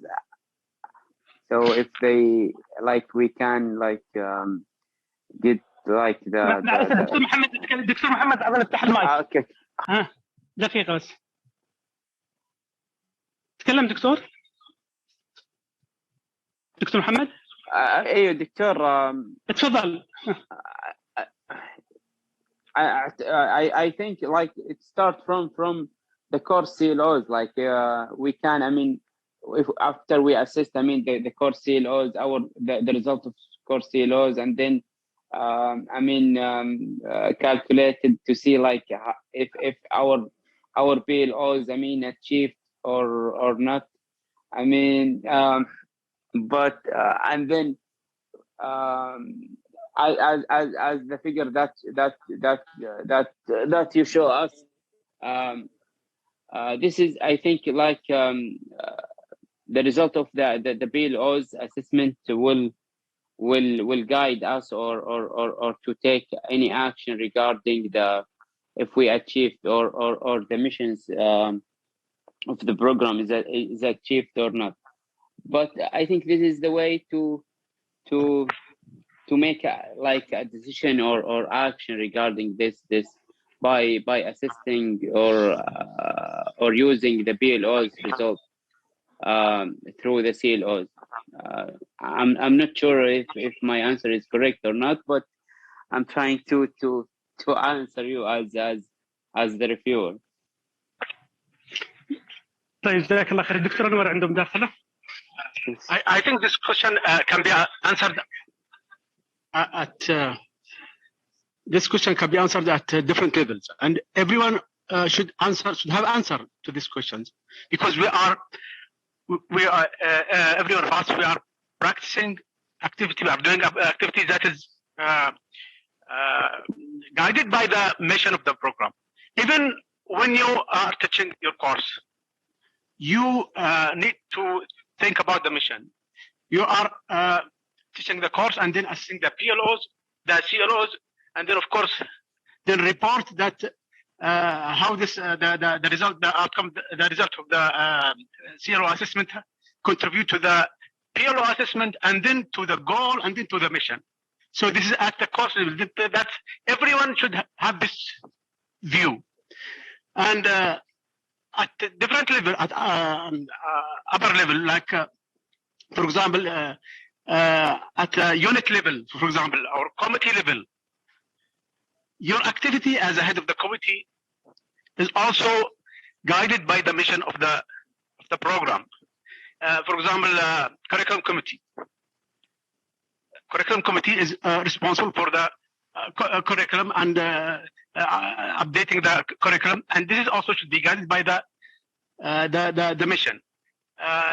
Any committee, like for example, student committee, any activities that is in the program should be guided by the mission. So everyone should have example from his level, from his point of view, on how the mission of the program guide his activity.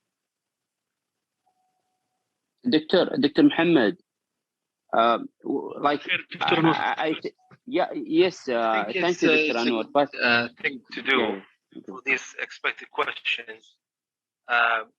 Each head of its standard can meet with the members of the standard, and they can discuss it. Or we can take it as a homework questions. It's impossible we answer all of them and discuss them today. But this is just, as Dr. Anwar said, a way of answering questions, of thinking about the questions. So this is just a suggestion, and it's up to you, Dr. Dr. Mohammed. Yes, Dr. Mohammed. Yeah. Yes. What do you think? Because I mean, the answer comes from the figures. Like you start from the missions and then the goals, and then like how the goals will be assessed through the KPIs and the PLOs. I think, but I'm not sure we can. I mean, our answer is starting from the top or from the bottom.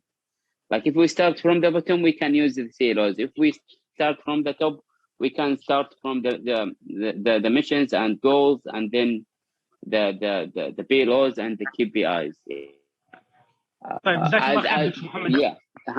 Yeah. Yes, it's clear. So this is very good question, and this is very good concept for us to win every aspect in the answers. When we are asking about planning, we should start up-down approach. When we ask about implementation and assessment, we are starting from down-up approach. So this question is asking about planning, how we are using our planning and guidance for us. Okay, so normally in the planning, we start from, for example, when we create our research plan, we start from top-down approach, from I mean, university plan, community need, blah, blah, blah. But when we start implementation and assessing, we start from faculty research and blah, blah, and KPIs. So this is just good concept to talk about it in general. Akram, he can contribute in that one also, but I will refer to Dr. Yusuf suggestion later. Regarding the decision making, and if we see our mission, our main thing is teaching and learning and to provide the quality education. And to achieve the quality education, now we need to decide.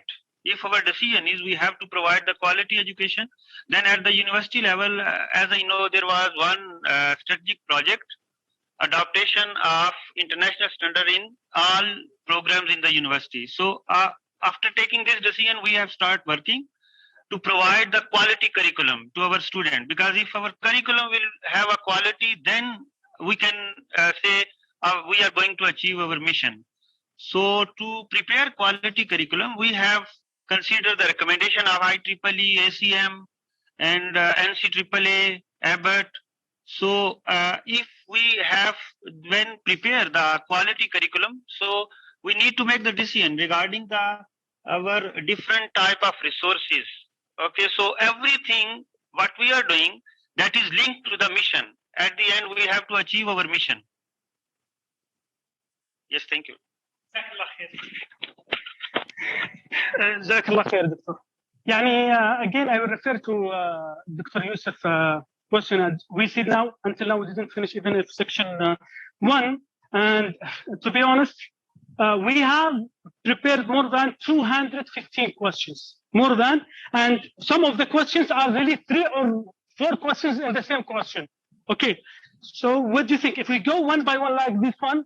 I think we need 1 month to finish our workshop. So we can find a good way. Maybe we can cover now all the most important things in each session.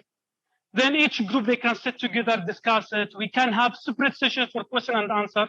By the way, one of the suggestions by Dean, Deputy Dean, Dr. Hani, Dr. Yusuf, that we will have a mock visit on Thursday before the actual visit. We will have a mock visit. Some of us will be as reviewers, and we will conduct a Zoom mock visit. We will ask questions to the sessions. Okay, and we will try to do that. So it is up to you. What is the? But if we go now question by question and answer one by one, really, we need 1 month. No, it's fine, Dr. Mohammed. We can, I mean, do a mock visit, virtual mock visit, and yes. then I mean the questions will be asked. I mean, yes. So we can. answer it. Yes, we can send the whole questions, expected questions, and each session there is expected sessions. It will be there after that. If, for example, the one he couldn't answer it or he couldn't find the best answer, he can then contact the head of standards to ask him. He can contact me, Dr. Anwar, from anyone. Yes, Dr. Rasul. If there are 200 questions, so you see that we are already divided. Huh? We are already divided, right, into the groups, sections.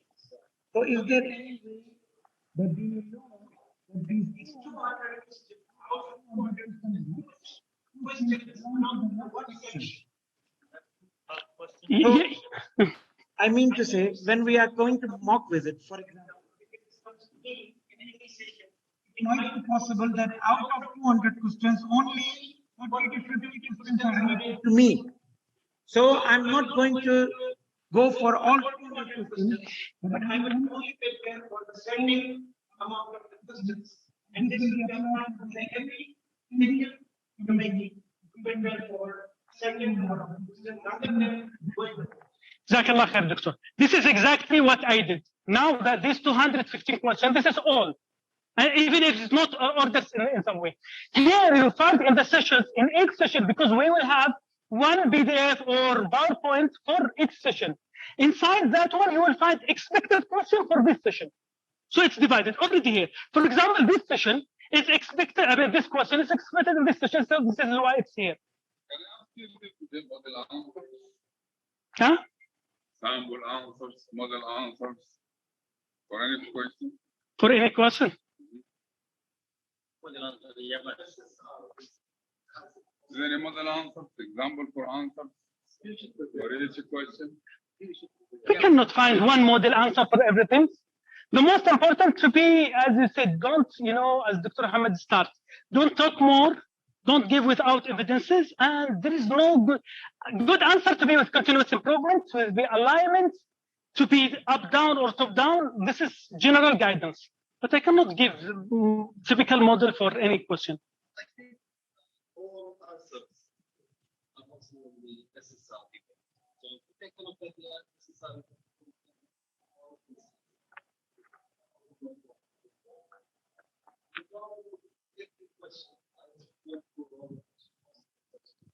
they are applicable to be in any stand. You only change one or two words. For example,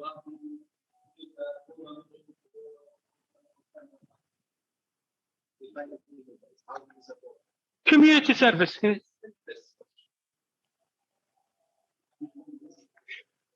By the way, even if reviewers, they train not to ask close-ended questions.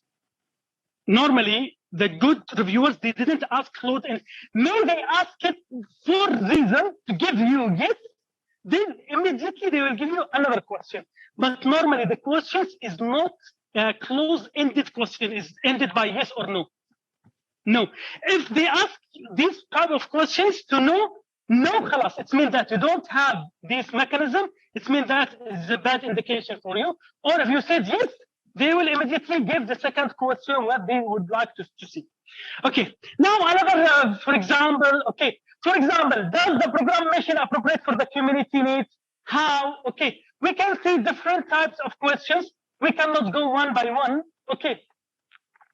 Where other stakeholders involved in the mission statement development revision? How? And for these questions, they will ask you, okay? Then when they will go for the employer, alumni, students, they will ask them. So this is why the training that we provide is good, Yani, to mention that. Different types of questions.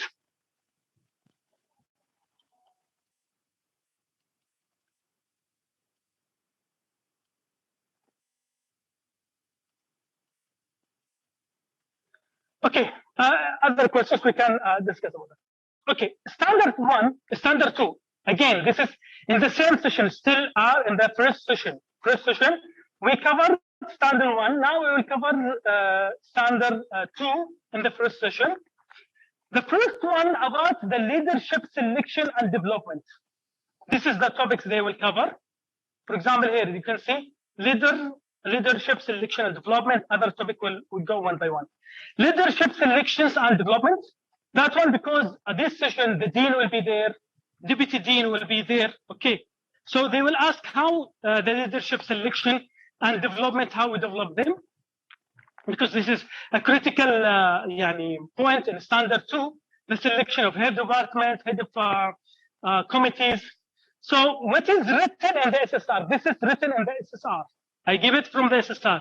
The program authority has a stable educational and administrative experience to accomplish its main goals and objectives, mean that we have a good enough staff, okay, faculty or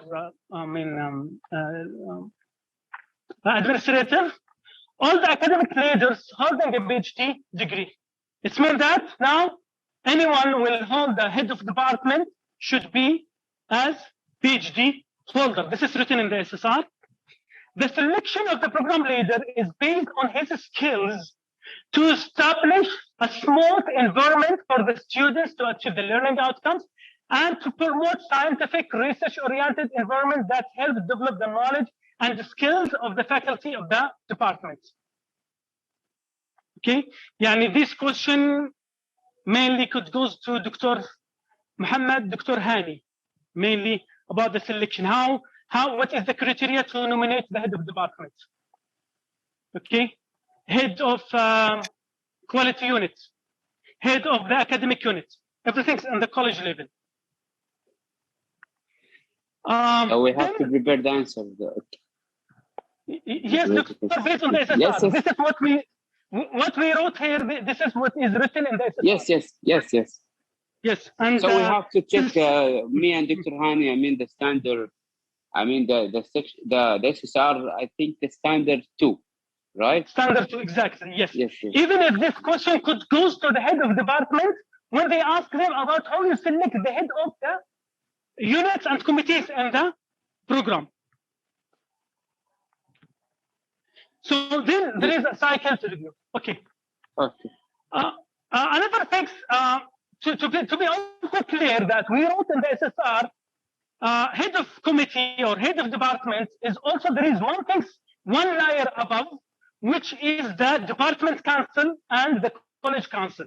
It means that we are directed by the department council and the college council. The main decisions, it came from department council and a college council, okay, which is under the department session under the supervision of the college council, okay. So to have the college programs, these things. Department council is also able to permit offer effective educational programs to serve. These things you can just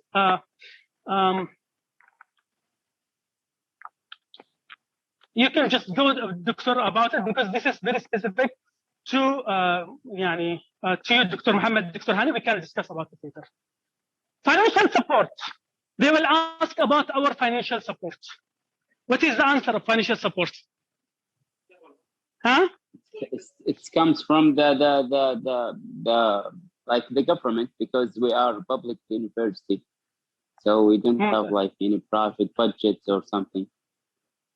Okay, we have different things. Yes, reviewers normally, if they are visiting private university, this concept is very important to them to make sure. However, when they are visiting a university in Saudi Arabia and they know all these things, so when they just only public university, they know that we have enough budget to manage that. So you can just mention that we have enough budget.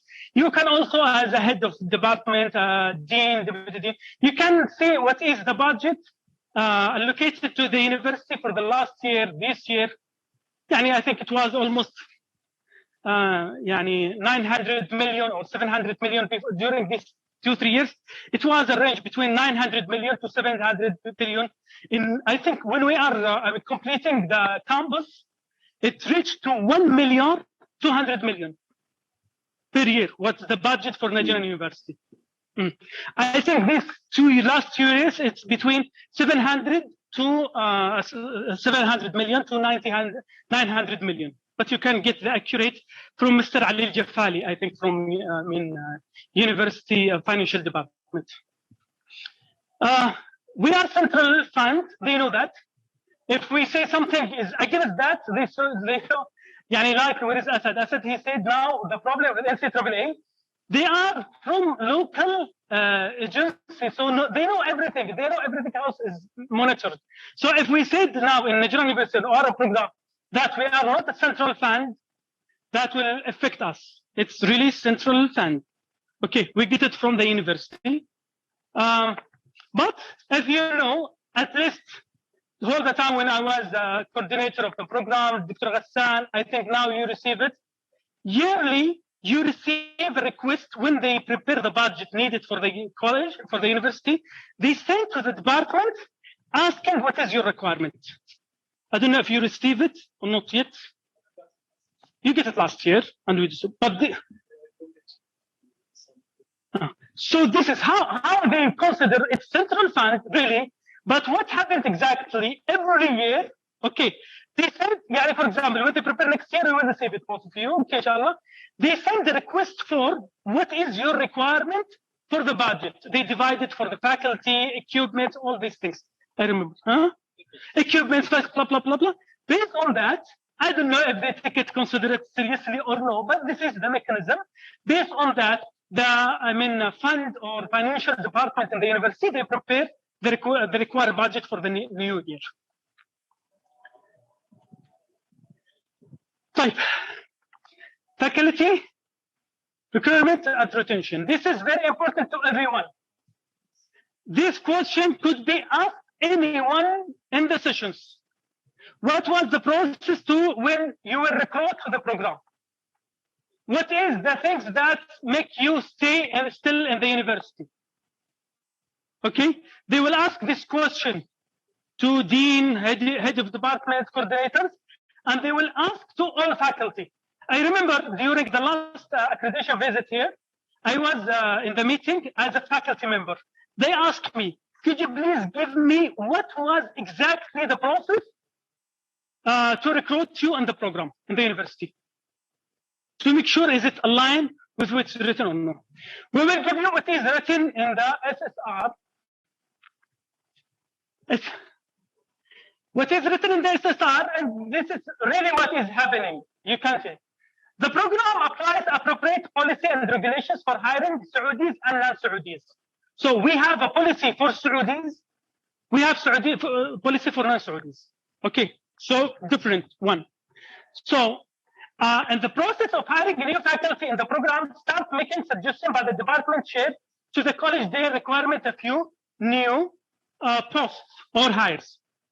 Okay, we are requiring for with like 2 PhD, 1 bachelor, blah, blah, blah. This is the normal process. As we know, thus once the application posts are approved from the university and we have financial approved, blah, blah, blah, the college placed the announcement on the university website, especially for Saudis. You know that they have this process and we have it in Saudis, they post it, they must post it in the website. Then for non-Saudis, before that, either to send the embassy of Saudi Arabia outside, or at that time, there is a committee from the university, was deputy vice chancellor. With this, they travel. Sometimes they travel to Egypt, to India, to, for example, where they hire you, Akram? They visit or whose visit? Bassett, I think. Yes, huh? Bangladesh, India, Egypt. They visit. Okay. This one, I think 2016, 17, they go some of the deputy vice chancellor and this, they go there. Okay. This is the procedures. You can read it. Everyone, we can read the procedures. I will not go in that. Okay.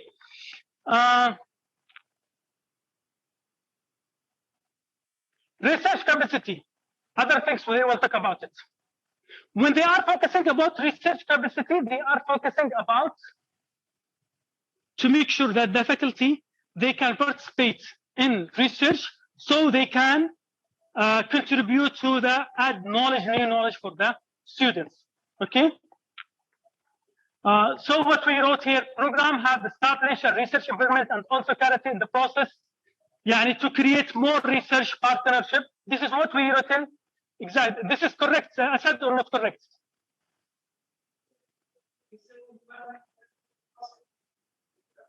Huh? We don't have any. No, I mean in the process, but here program have established research environment and also character in the process to create more research, or we can delete this more. Okay. Funded research project from Deanship of Research. Now we are in the 10th stage. This is very important. We have funded project.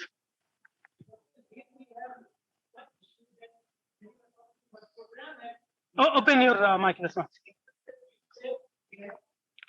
You said that the program have established the research environment.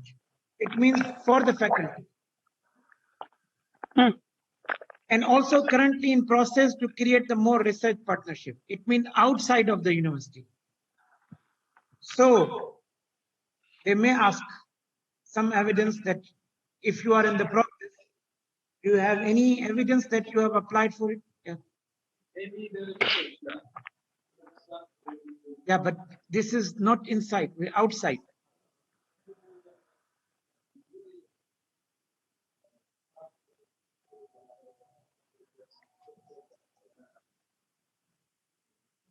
In the process means we can say that we have applied. If they ask evidence. By the way, this is written in standard 2. Standard 2 in IS and CS. I don't know what is different. We can just mention it. So we have to be clear. It's not, I am not the one who wrote it, especially this one. Okay, it's in the SSR. Okay, we have to be careful to make sure and to have evidences. Actually, Doctor, there is one question raised in engineering college, and they asked them regarding the environment, for faculty. And they said, yes, we have environment and we have lab. Then they asked them to show them the lab. Research lab, you mean? Yeah, research lab. And they said, this is not your lab. This is just a student's lab. How do you locate yourself there? And there was some conflicts regarding this issue. So we should be careful regarding really, this is the point. I think we can do it. In front of coffee room, in front of my office, that opposite lab was dedicated for the research lab. So I would suggest that we can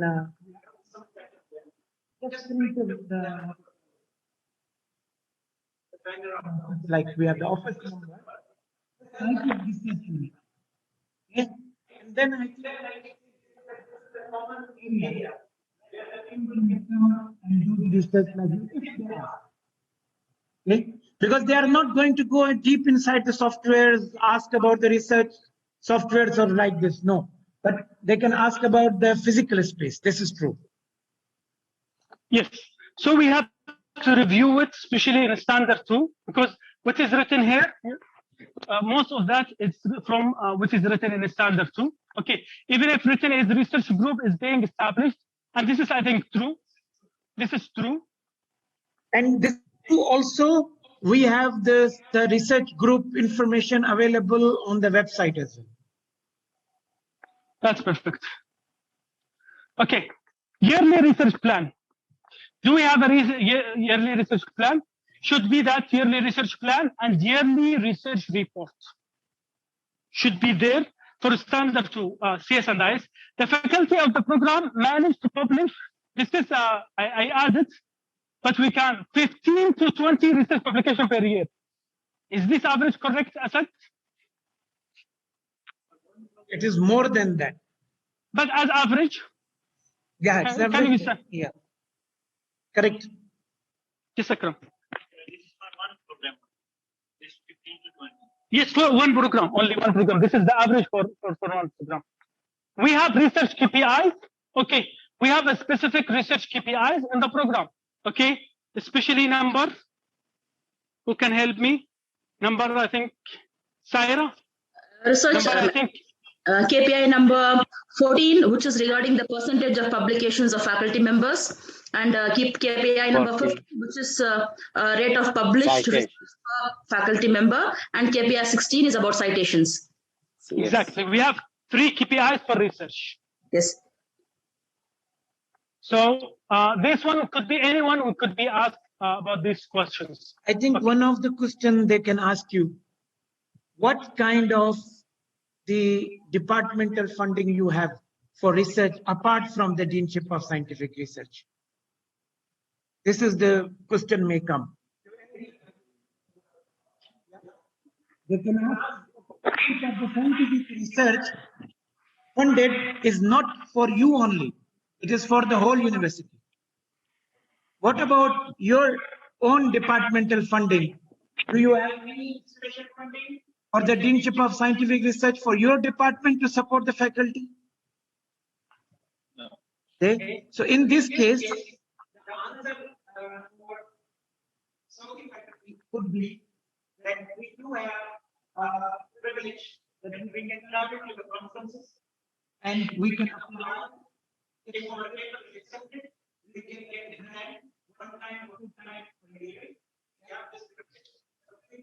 Any specific department? This could be the answer. I'm thinking also about some of the rewards as well for the maybe impact factor journals. They receive some rewards for that.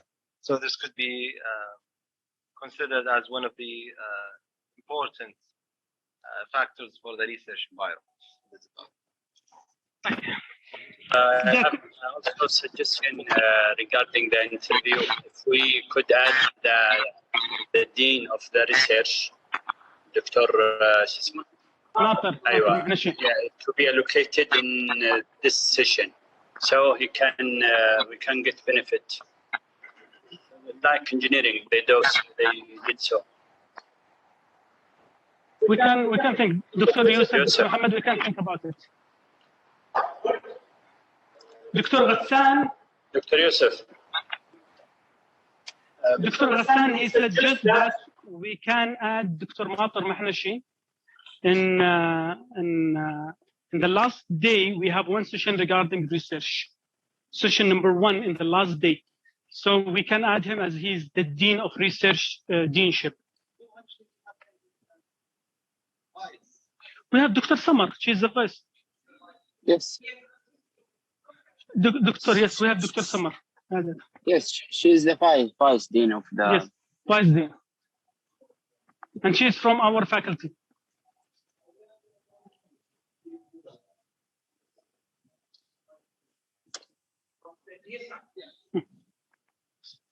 دكتورة سمر ممكن تشاركنا بس الدكتورة سمر بس الله يعطيها العافية دكتورة سمر. نعم حياك الله. نعم الله يحفظك بس ايش what do you think يعني regarding this the sessions. دكتورة سمر لا تتكلم لو تفتح.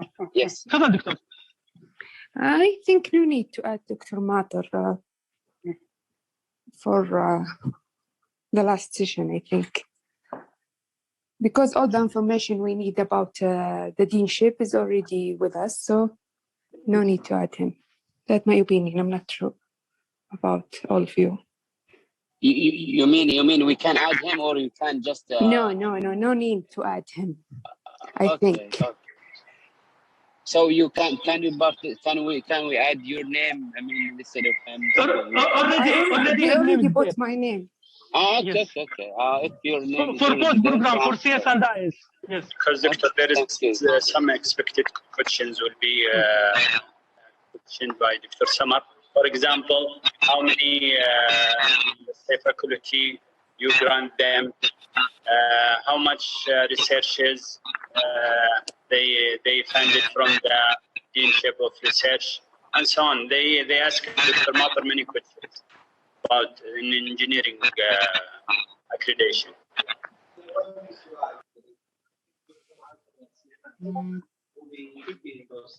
Because he is the head of research. So I think yes, actually, this session is the session that we will ask NCAAA to have its combined session.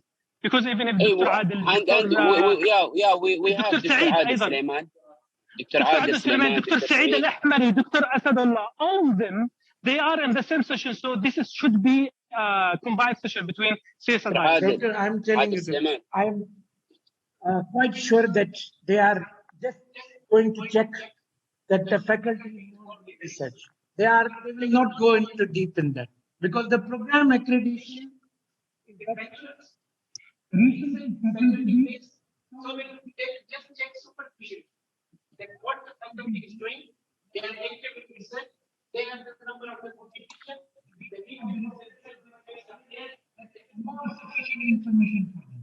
Inshallah, exactly like Dr. Asad. For sure, we will have a separate session for that session, which will be session number 7 for us. It will be, we will discuss more of that. Okay.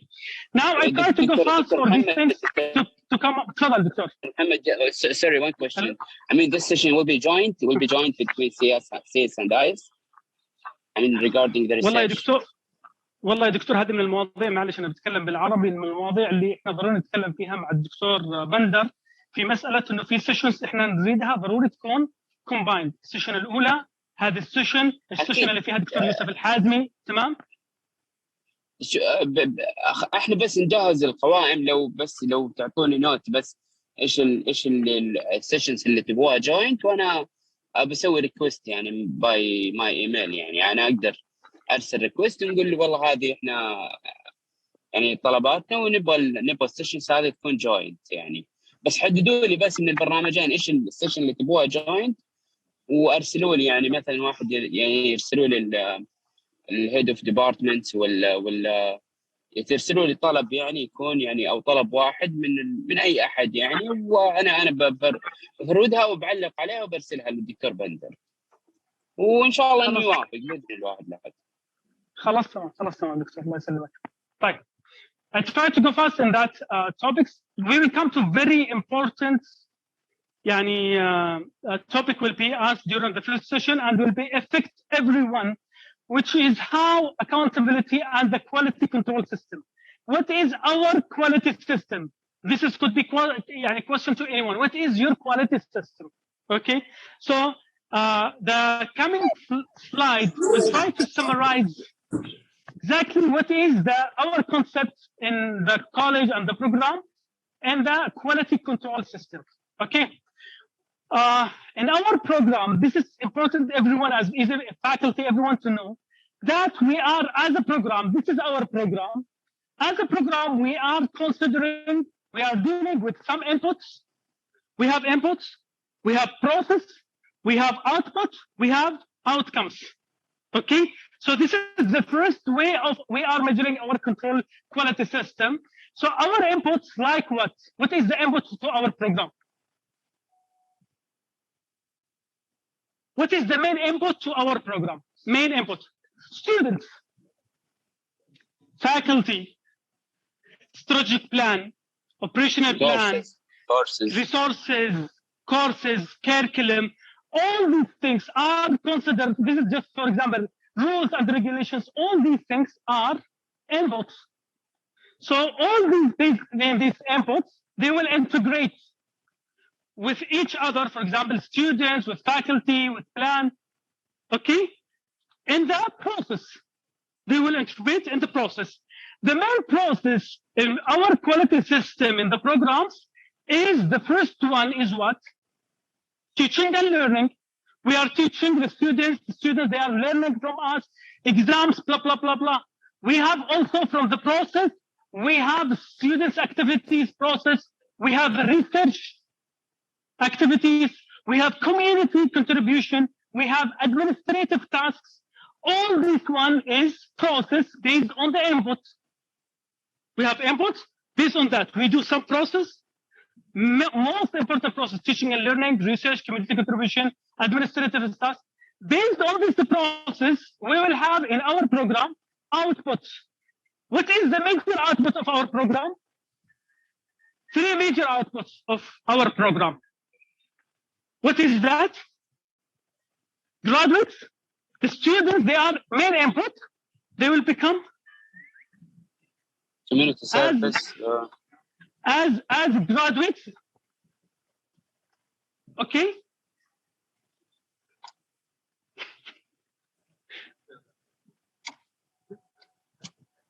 Type graduates, scientific research, and community service. This is the three main outputs of our program. But as a bachelor program, okay, mainly as a program, our graduates, okay, is the main, output of our program. As a number, we graduate per year, 100 students, 50 students, blah, blah, blah, blah. But now the concepts have been changed from the output to the outcome. This is very important concepts. The people now, they are not measuring how many students that you graduate. They are assessing the impact of your graduates. How of them they were employed, even if this is one of the KPIs, how many of them were employed? This is the impact of your output. Because if your program graduates 100 students, no one employed, that one give very bad indicator of our program. So we start input, process, output, then outcomes, which is we are working, what is the skills and values that students, they have knowledge, skills, values, how many of them are employed. We are asking about research outcome. For example, now the people, they are not asking how many research that you have. They are asking about what? The citation. How many citation? Because citation is the impact of the publication. Because maybe I will publish 100 papers, but no one cites me. It means that my research, no one can read it. So this is the philosophy. But now we are focusing on students. So this is the philosophy. We have input, process, output, outcomes. Based on that, our control system is to assess all input, process, output, outcomes based on certain of KPIs. This is our whole process of our control system. Dr. Mohammed, can I add something to our outputs, like the graduates? Yes.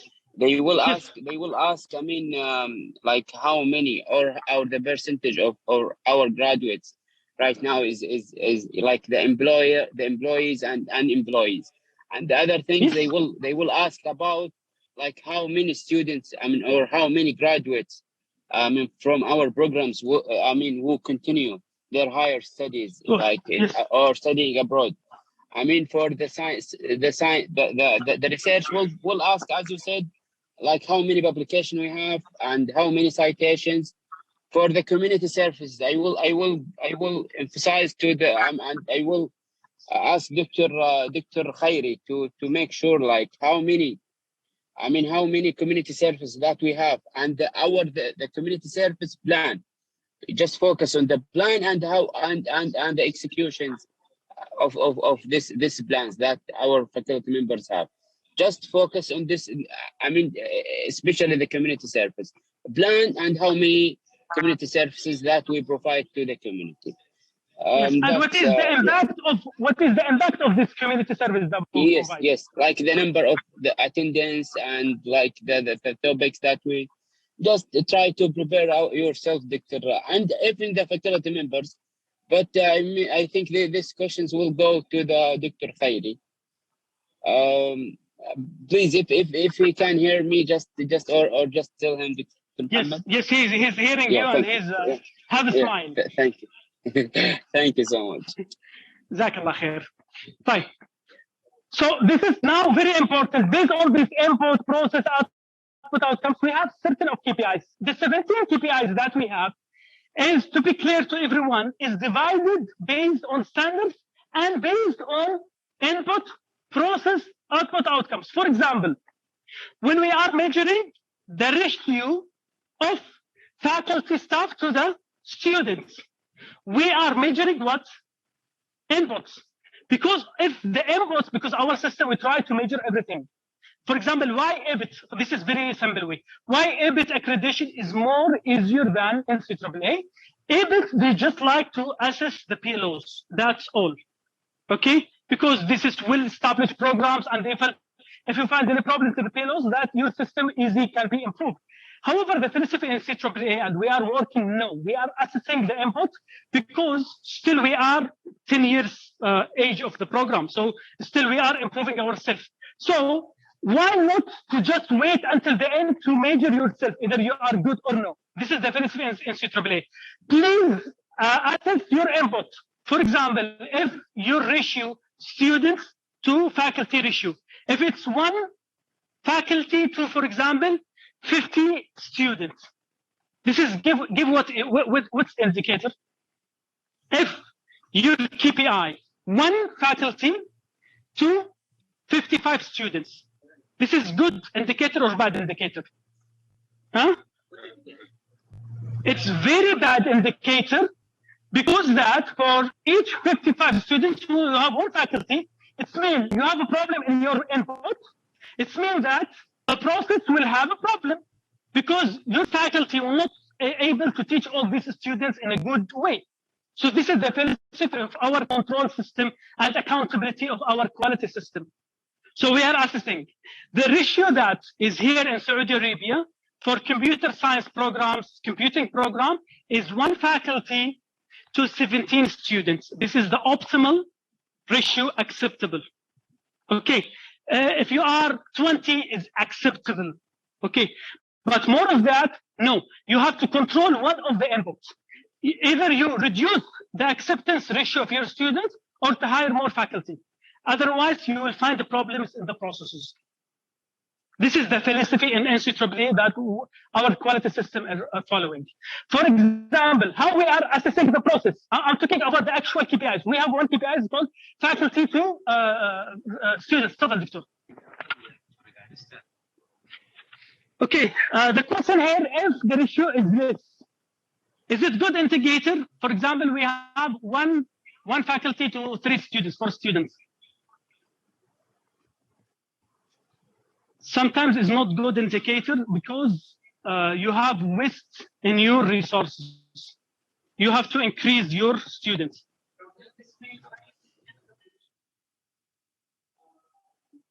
This may arise another question. You have 10 years of the college. Why you have less number of students? This is very good question. And alhamdulillah, in the SSR, we answer it. If we can see the ratio of the students from the last years, comparing to now, you know how many students now we have? Starting the batches, now alhamdulillah, we have good students, huh? Increasing, and it's clear in our tables. And in the discussion is written there.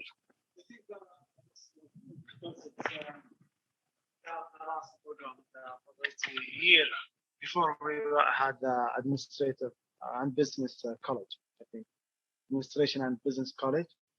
Now they get out of the preparatory year, and we are the last program. So all the students come directly to us who didn't qualify for the other colleges.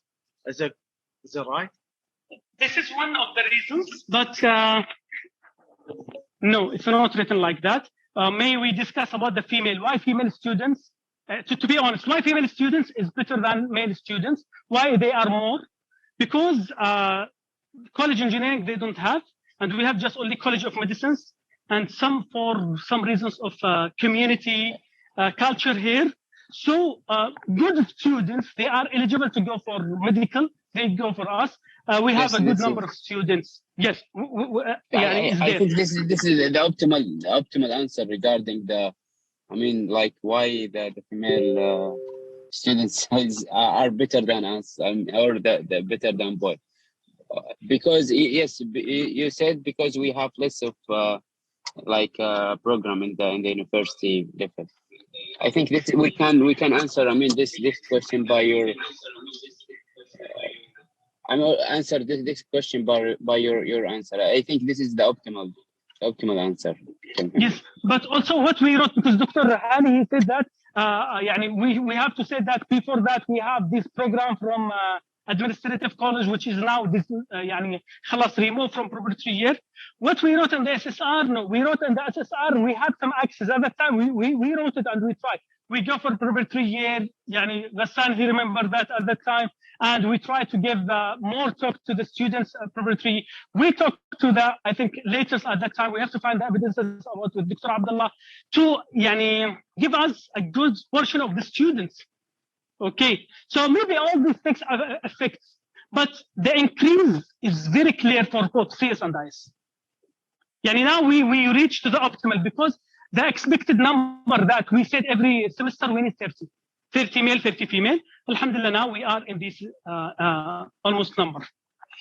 But for example, we are also assessing the doctor.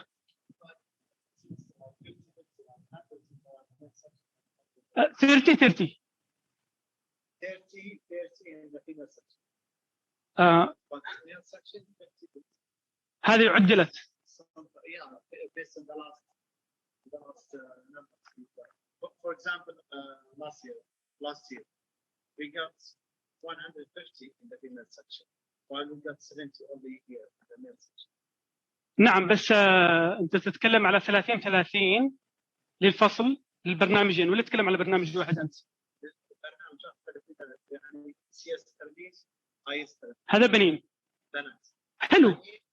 50 بنين. This is which is the last season. بس احنا we consider this number and we send this number to the registration. وخليته كم؟ 50 30. ايوه لانه في الاس اس ار احنا ايش كتبنا؟ احنا كتبنا كلهم 30. لان ايش المشكله؟ صار يجونا ناس كثير. طيب زي اللي صار معنا الترم الماضي لما صار عندنا 200 طالب وطالب. ما متوقعين. طيب الطلاب هذول ما عاد في اي مجال ثاني يروحون.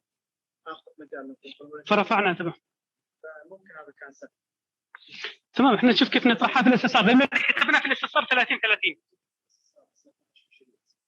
لا كتبنا ل3 سنوات سابقه كتبنا لسنتين قادمه. في الاس اس ار مكتوب لي 5 سنوات فصراحه الان يعني هذه معلومه ما كنا هذا لانه اللي مكتوب في الاس اس ار ل5 سنوات. سنتين سابقه والسنه الحاليه سنتين امام. هذا المكتوب في الاس اس ار. ها؟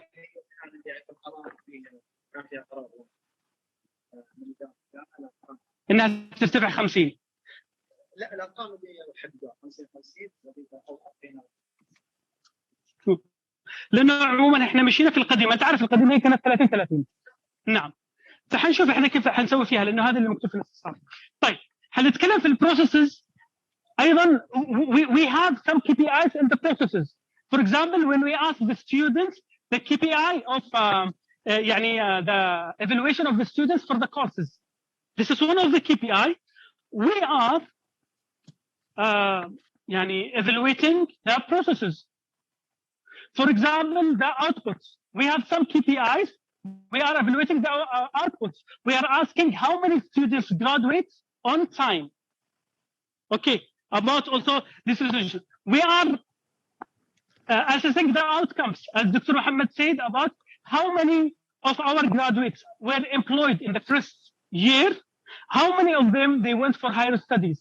Okay, in general, we have, this is our approach. We have assessment, we assess input, process, output, outcomes. Then we evaluate them. This is one approach. Doctor, regarding the graduates, are they going to look what kind of jobs they get? Is it related to the major or not? Jazakallah khair. This is one important question. When we assess this one, they are lacking about the graduate, the job itself. Is it related to our specification or not? Okay, related to computer science or information system or no? If no, cannot be considered. This is not considered. This is number one. Another factor also considered, especially for female section. Some females they graduate. She would, her family they didn't allow her to work, for example, or she will get married, for example. If the problem is not from the program, she doesn't consider. We have some calculation way, maybe cancer later on during. We have a calculation we have to calculate this one, not everything. Dr. Khayri. My question regarding this input, I see some processes that are not reflected to the input, or the input doesn't come. How for example, the conversation, the input for that. This is symbols of inputs. This is not inputs. This is symbol of inputs. For the input, you have research plan, you have research lab, you have research budget. This is input. So based on that, you have to do some research. Okay, these inputs is a symbol, just only a symbol to show the picture. Okay. Other things, this is one of the way that we are controlling our quality systems in the program. Other things, and we give example, this is about KPIs. Another one, we have annual program report and we have the self-evaluation scale. Annual program report, we have it yearly. Annual program report, we have every year. This is why NCAAA, they asked us to provide 2 years annual program KPI, annual program report to see the continuous improvement. And this is one of the main things they will just immediately check if they see that. So in every year, we are controlling our quality system to see the program achievement. We have some recommendations. Based on that, please, yani head of department, see what is the recommendations for the last year annual program report. And we have, before the visit, to be clear, how many of them we implemented no, and we try to implement, because could be a possible question of that. Also, we have the self-evaluation scale. Every 2 years or 3 years, we have to evaluate the self-evaluation scale, which now we evaluated for NCAAA, but before that. Based on that, we self-evaluation scale, so we want to be clear. This is, we have the criteria of the standards, either to give 1 or 2 or 3 or 4 or 5 based on some criteria. Based on that, you find your strengths, weaknesses, area of improvement. So this evaluation area of improvement should go to actions, even if KPIs. Based on the evaluation of KPIs, we come with strengths, weaknesses, area of improvement. We have also another one, which is assessment of program learning outcome, which is really our program is very strong in this issue, alhamdulillah, because we have now second cycle. We assess our program learning outcomes. We have an assessment cycle every 4 years. We have our first cycle, it was 2012, 2016. We finish it. Based on that, we update our curriculum. Now we are in the second cycle, 2017, 2021. خلاص آخر سلايد يا دكتور ولا تنام. Based on that. أنا لا واحد من الزملاء خلاص يتفرجني يريد ياكلني. Okay. طيب. So based on that, we assess. We have certain KPIs. We have annual program report. We have self-evaluation report. We have another reports like survey reports, course reports, blah, blah, blah, number of reports here. We have program learning outcome assessment. All of them, they should come to have one recommendations and action to be taken.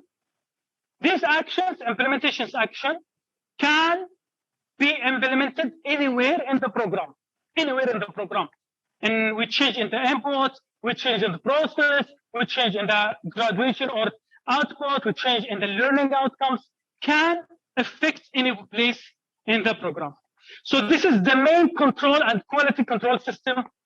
They are working in both programs. Some of the KPIs are not satisfied with that. Huh? Some of the KPIs are not satisfied with that. Yes, that one we'll talk in.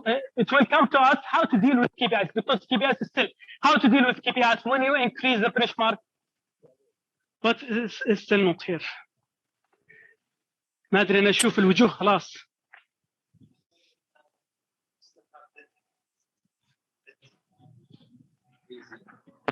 So shall we continue?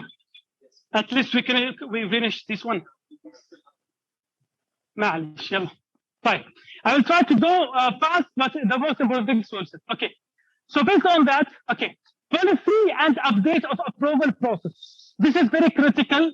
Even if during our session, they ask us about it. What is the policies and procedures for approval? Okay. As we said, we have minor, we have major, we have difference between minor and major. I think this one we covered it during the last session. What is minor, what is major, what is the difference between them? So no need to repeat the time. Okay. Now we have some policies to update and approve process for the curriculum. We have it for the courses. This is most important. They talk about curriculum, they talk about courses, maybe they talk about other things, but mainly they focus on the curriculum. What is the procedures of curriculum? update and approval process they would like to see. Okay. In our system, we have program assessment committee, which is came the recommendation from PLO assessment, KPI assessment, etc. Based on that, they will send the recommendation to whom? To program curriculum committee at the level of the program. This is very important. Based on that, if they approve, if this is major, they will send it to whom? Department council. Department council approve, it will go to the college council. College council approve, it will go to the university curriculum committee. For example, when we update CS plan or IS plan, it goes exactly these steps. Okay? Then finally, it goes to the university council. Now, for example, CS program is still in the university council, and now they add one more, but I'm not sure, but still not there, which is sent to the ministry, reply, and they ask for some extra. Okay, but this is, so they may ask us, what is the procedures for updating or approval of your curriculum? This is the procedures. He gives the same example, give us an example. What is example? We can see the minutes of meeting, the process, CTS, muamala, to show that we follow exactly this one. Yani we have our answer to be critical, directly to the point. For the courses, if we have a courses, update in the courses, every recommendation should be written with course report. And this could be asked during any session. Course report, based on the CLO assessment, course assessment, because in our course report, we have 8 types of assessment, not just only CLO. If we see our course report, we have 8 types of assessment. Okay, based on that, it will go to the course coordinator. Course coordinator either to approve or not approve. It will go to the knowledge group. Based on that, it will go to the curriculum committee. It will be ended at the department council.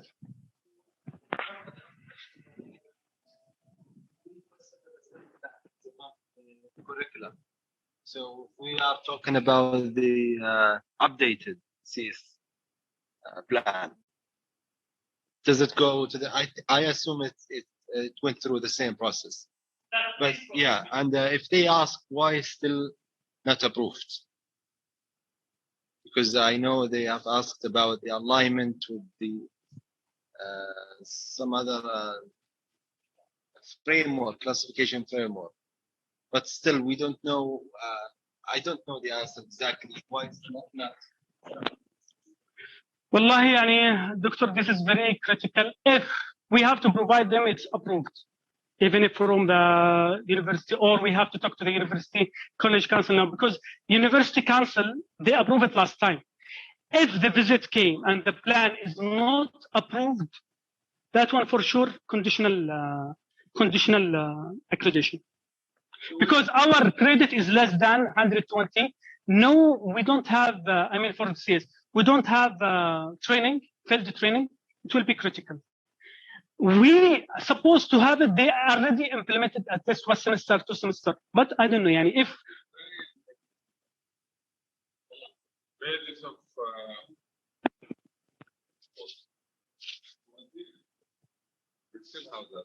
But volunteering is not considered as in the for PLOs. PLOs, you have to achieve it from all courses. So this critical issue, we have to find it how we have a final approval before the visit. Dr. Mohammed, are you with us? Dr. Hani? Yes. Yeah. Which is this week, inshallah. University Council. And it's inshallah it will be there. If they approve it, they can give us something, because inshallah will give us. But I have a question regarding the course. For the course. The course. Date. Yeah. Update or approval. Do we consider all the course reports? Because if we review, like, for example, the course report, sometimes we see it's repeated again in the second course report. So what's the problem here? can we consider that major, minor? How can we check it? طيب جزاك الله خير دكتور. This is very good question. I will repeat it. Dr. Mohammed, for the University Council, could you please, because Dr. Hani now he is saying that the next week could be the University Council, right? والله احنا الطريقه اللي بنسويها نتواصل مع الدكتور جبران. يعني انا تواصلت معه وقال لي ذكرني قبل 13 رجب برساله وبلغته والله العظيم. يعني فبحاول انا مع الاسبوع هذا باكد عليه، بقول احنا عندنا يعني الاعتماد او ممكن اكلم الدكتور منصور يكلمه، يعني بشوف الطريقه. لكن اكيد انا كلمته وارسلت رساله وقال لي خلاص ذكرني قبل 13 رجب ذكرني، وانا ان شاء الله باذن الله الاسبوع هذا بحاول الله اني برسل له رساله وبتصل عليه ان شاء الله باذن الله. يعني لان الموضوعات يمكن الدكتور هاني يعني اعلم مني، يعني الموضوعات ترسل من عنده، يعني مو من عندنا المجلس الجامعه. احنا ان شاء الله باذن الله نحاول نضغط، نحاول يعني ريمايندم، وان شاء الله يا رب الله يسهلها بحول الله تعالى. طيب. فانا الطريقه هذه اللي بسويها، يعني بذكر ان شاء الله وببلغ الدكتور منصور يعني ياكد عليه عشان الاعتماد، واسال الله انه التيسير يعني بالموضوع. امين امين الله يجزاك خير دكتور because it's very critical يعني خطيره. طيب دكتور هاني asked very critical question, and this question was the major concern of NCAA when they give us independent opinion. Dr. Hani, he said this, policy, this is a policy, and this is our policy. Okay, for that we have course report, then approved by course coordinator, the knowledge group, curriculum, department council to have a continuous improvement for that any changes. However, he said, and not he only said, NCAA said that your course report recommendations similar for different semester. This is what so really we have a problem in the implementation. This is a policy correct. Identical. This is why what we tried to solve the problem that we said, because why this is very critical to have a continuous improvement. And really, if you remember when the workshop that we did it online, when we said this is the comment of NCAA, we said okay, normal comments, except one comment, we said it's critical about the course report.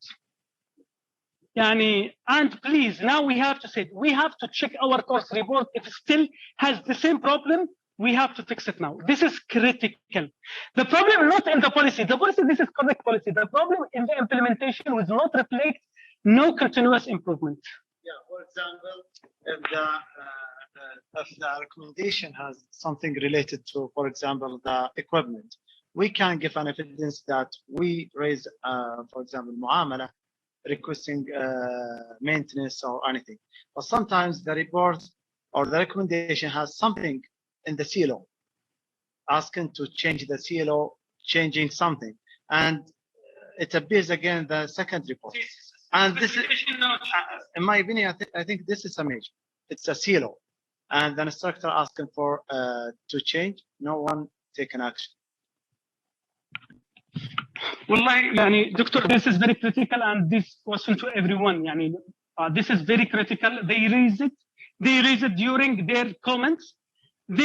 For sure, they will raise it during the last visit, because this is a plan, and they said give us evidence on the plan. So please, we have to make sure that our course report for next semester is really implemented what was written there. Just the instructor. When the instructor, when he or she, take the course file, check the course report, and see the recommendations, and try to do the implementation. I think this is the simple way. Just try to read the report, the previous report, and then try to implement or to do any improvement. And this is the simple way to close the loop of the quality. Jazakallah khair, Dr. Mohammed. This is one of the things I may talk to few people that we have some actions to have to do. One of that, we need the course file at least for the last 4 years, for the last 4 semesters. We have to prepare it, CS and ICE, to be there and to make sure that the course specification inserted course report is the updated one. because we didn't provide them with any link regarding course file. We provide them course specification, course report, but as a course file, we didn't provide the reviewers with any course file, and for sure, we will ask about it. So could you please, we can gather it from both CS and IS, at least the link that we generated each semester, and to make sure the course report is the updated one that updated last semester. ما في course file. ما في، اقصد ما ارسل للريفيورز اي شيء على الكورس فايل CS and IS. ايش اللي ارسل لهم الكورس ريبورت صح يا دكتور؟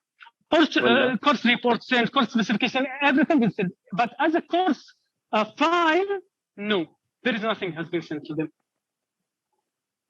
And this is no problem, but we have to prepare and to make sure that the course report is the last version after the modification that we update. You know, last month, you know, when we received NCAAA comments, we update the course file and course specification. We have to make sure that what is there is the updated one. Just to prepare it, if they ask about the course file, so we can provide them quickly. Exactly, yes, we just can pass to them the link, but we have to prepare it. We have 2 weeks to prepare it. It's there, but we have to collect all the links. I saw Dr. Mohammed Akram last time. He just sent like the following up table.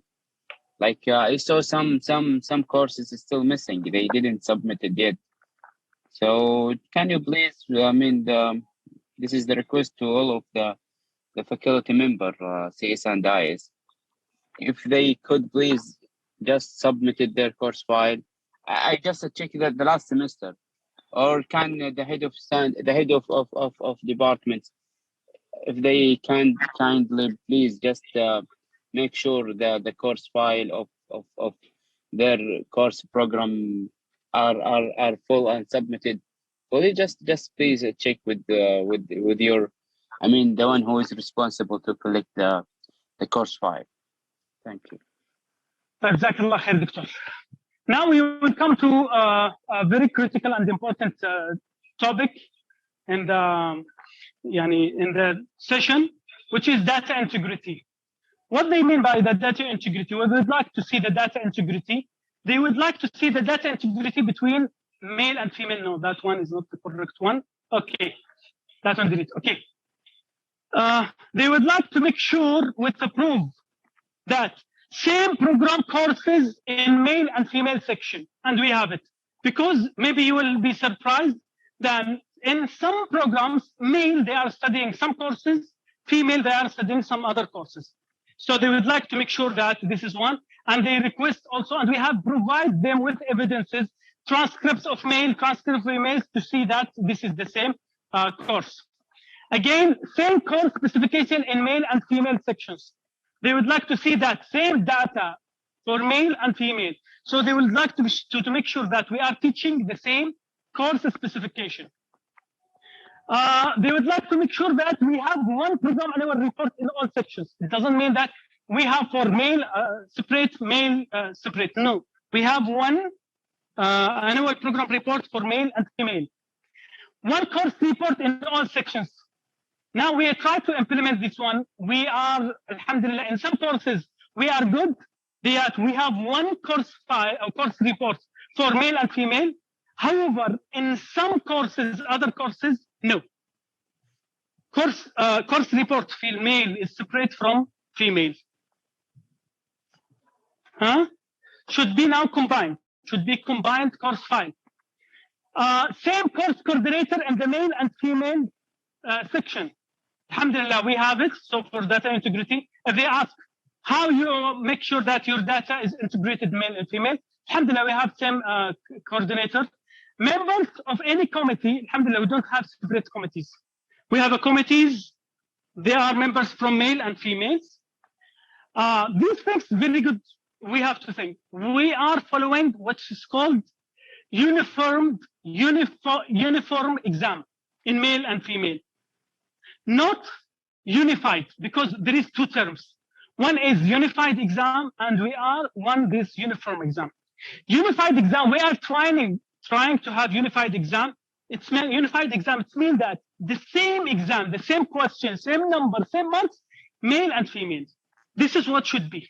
However, we failed to do it for many reasons. The first reason, at that time, female students, their exam starts at 8.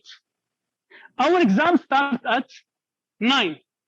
So at that time, even if they talk between the dean and Dr. Mona safe to change the time to be at the same time, they said no, they have some reasons for that, and we cannot make it the same. Okay, because it's university. So we couldn't do it. I think CS, they do it for one course, programming. Huh? For programming. This is one step to go ahead to have unified exam. However, we are trying to reach, but we are following very good method, which is uniform exam. What is uniform exam? Uniform exam is not the same, but the same time, which we guarantee to him course coordinator. The same course coordinator will receive for male and female based on some criteria, CLO, Celtic, blah, blah, blah, blah. So how you say that you can assure that the exams labeled Celtic male and female, and we don't have unified exam? We are using uniform exam based on these ways. The course coordinator, make sure they are using the same CMO, same difficulty, same numbers, same time.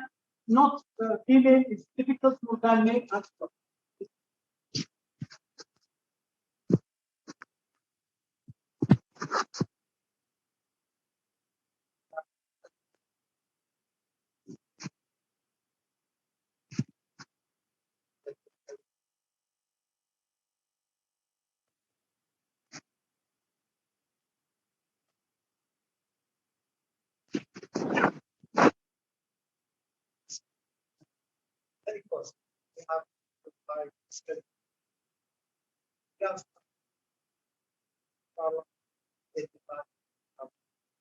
جزاك الله خير. أنا الصوت بس معلش انقطع الآن، أنا بس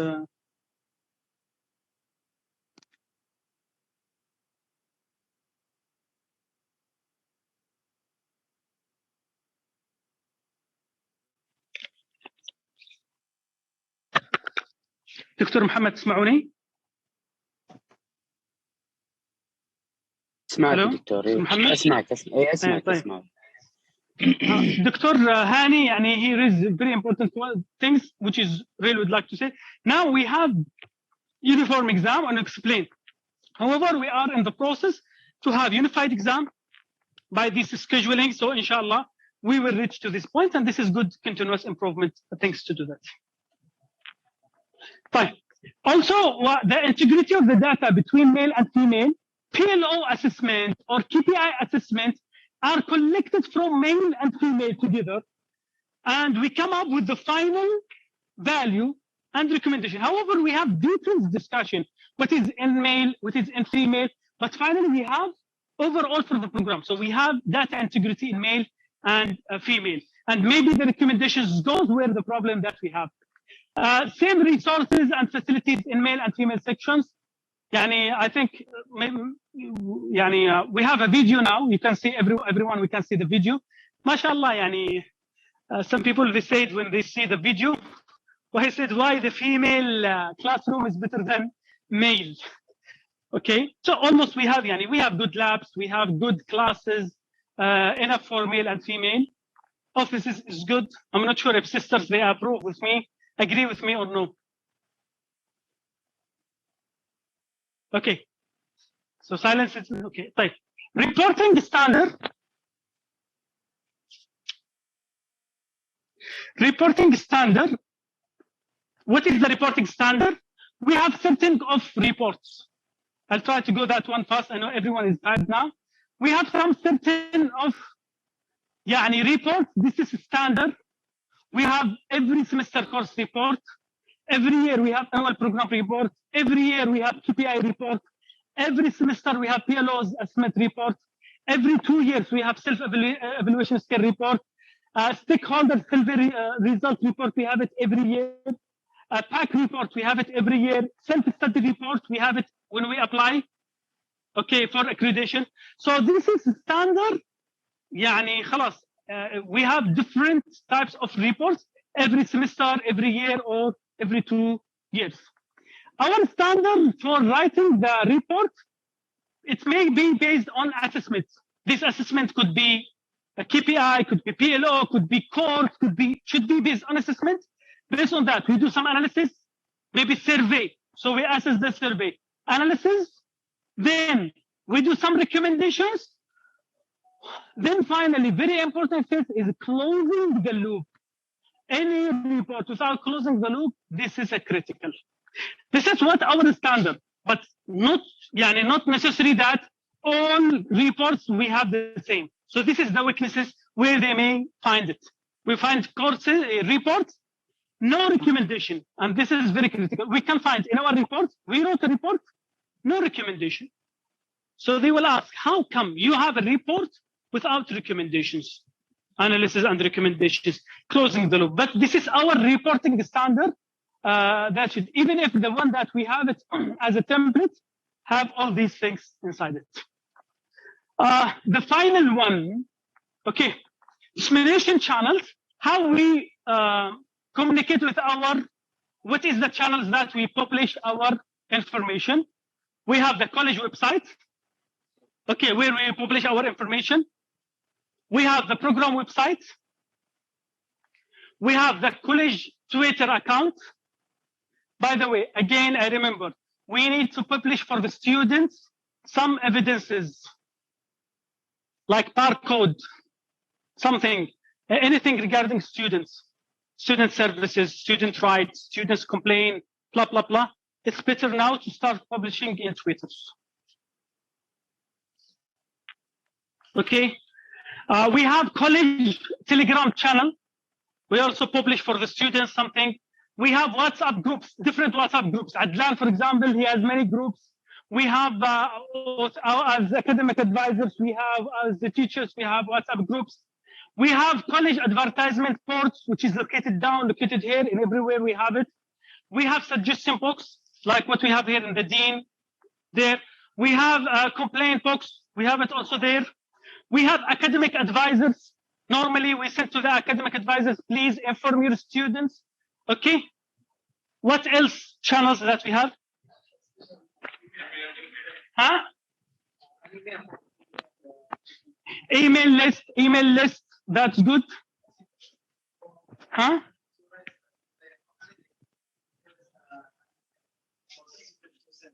And it's accessed only by the dean.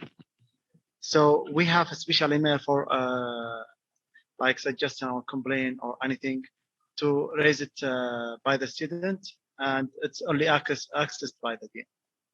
So we can. Yes. Yes, that one box is suggestion box, complaint box. But we have this email from, yes, exactly.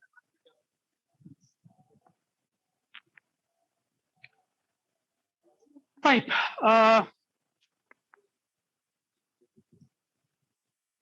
By this slide, I finish.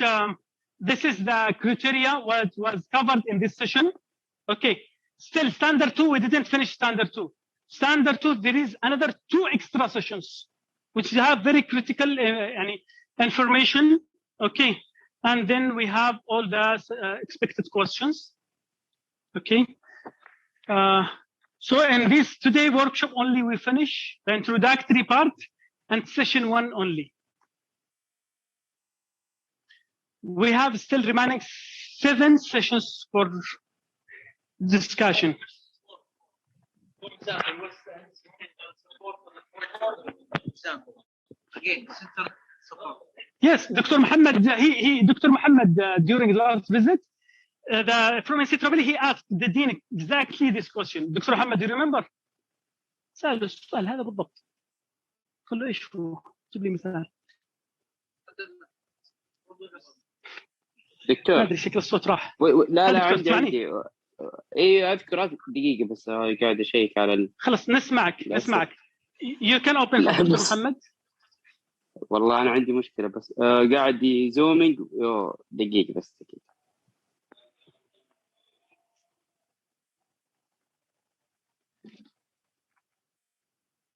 دكتور بس الله يحفظك يضبط. تفضل دكتور. ضبط الآن ضبط. السؤال بس اللي أنا والله سألني كذا أسئلة. المشكلة اللي أول يومين أو أول سيشن الأول والثاني بتكون علينا يعني الدينز والفايس دينز والهيد اوف ديبارتمنتس يعني. وسأل كذا أسئلة اللي أذكره كان how do you assist your program. سويت نعم حتى سأل شو الدعم المؤسسي اللي تحصله أنت للجودة وللاعتماد. الأوبستكلز اللي واجهتوها يعني. لكن طيب دكتور نجاوب الآن ولا ننتظر نعد الأسئلة نعد الإجابات؟ كمثال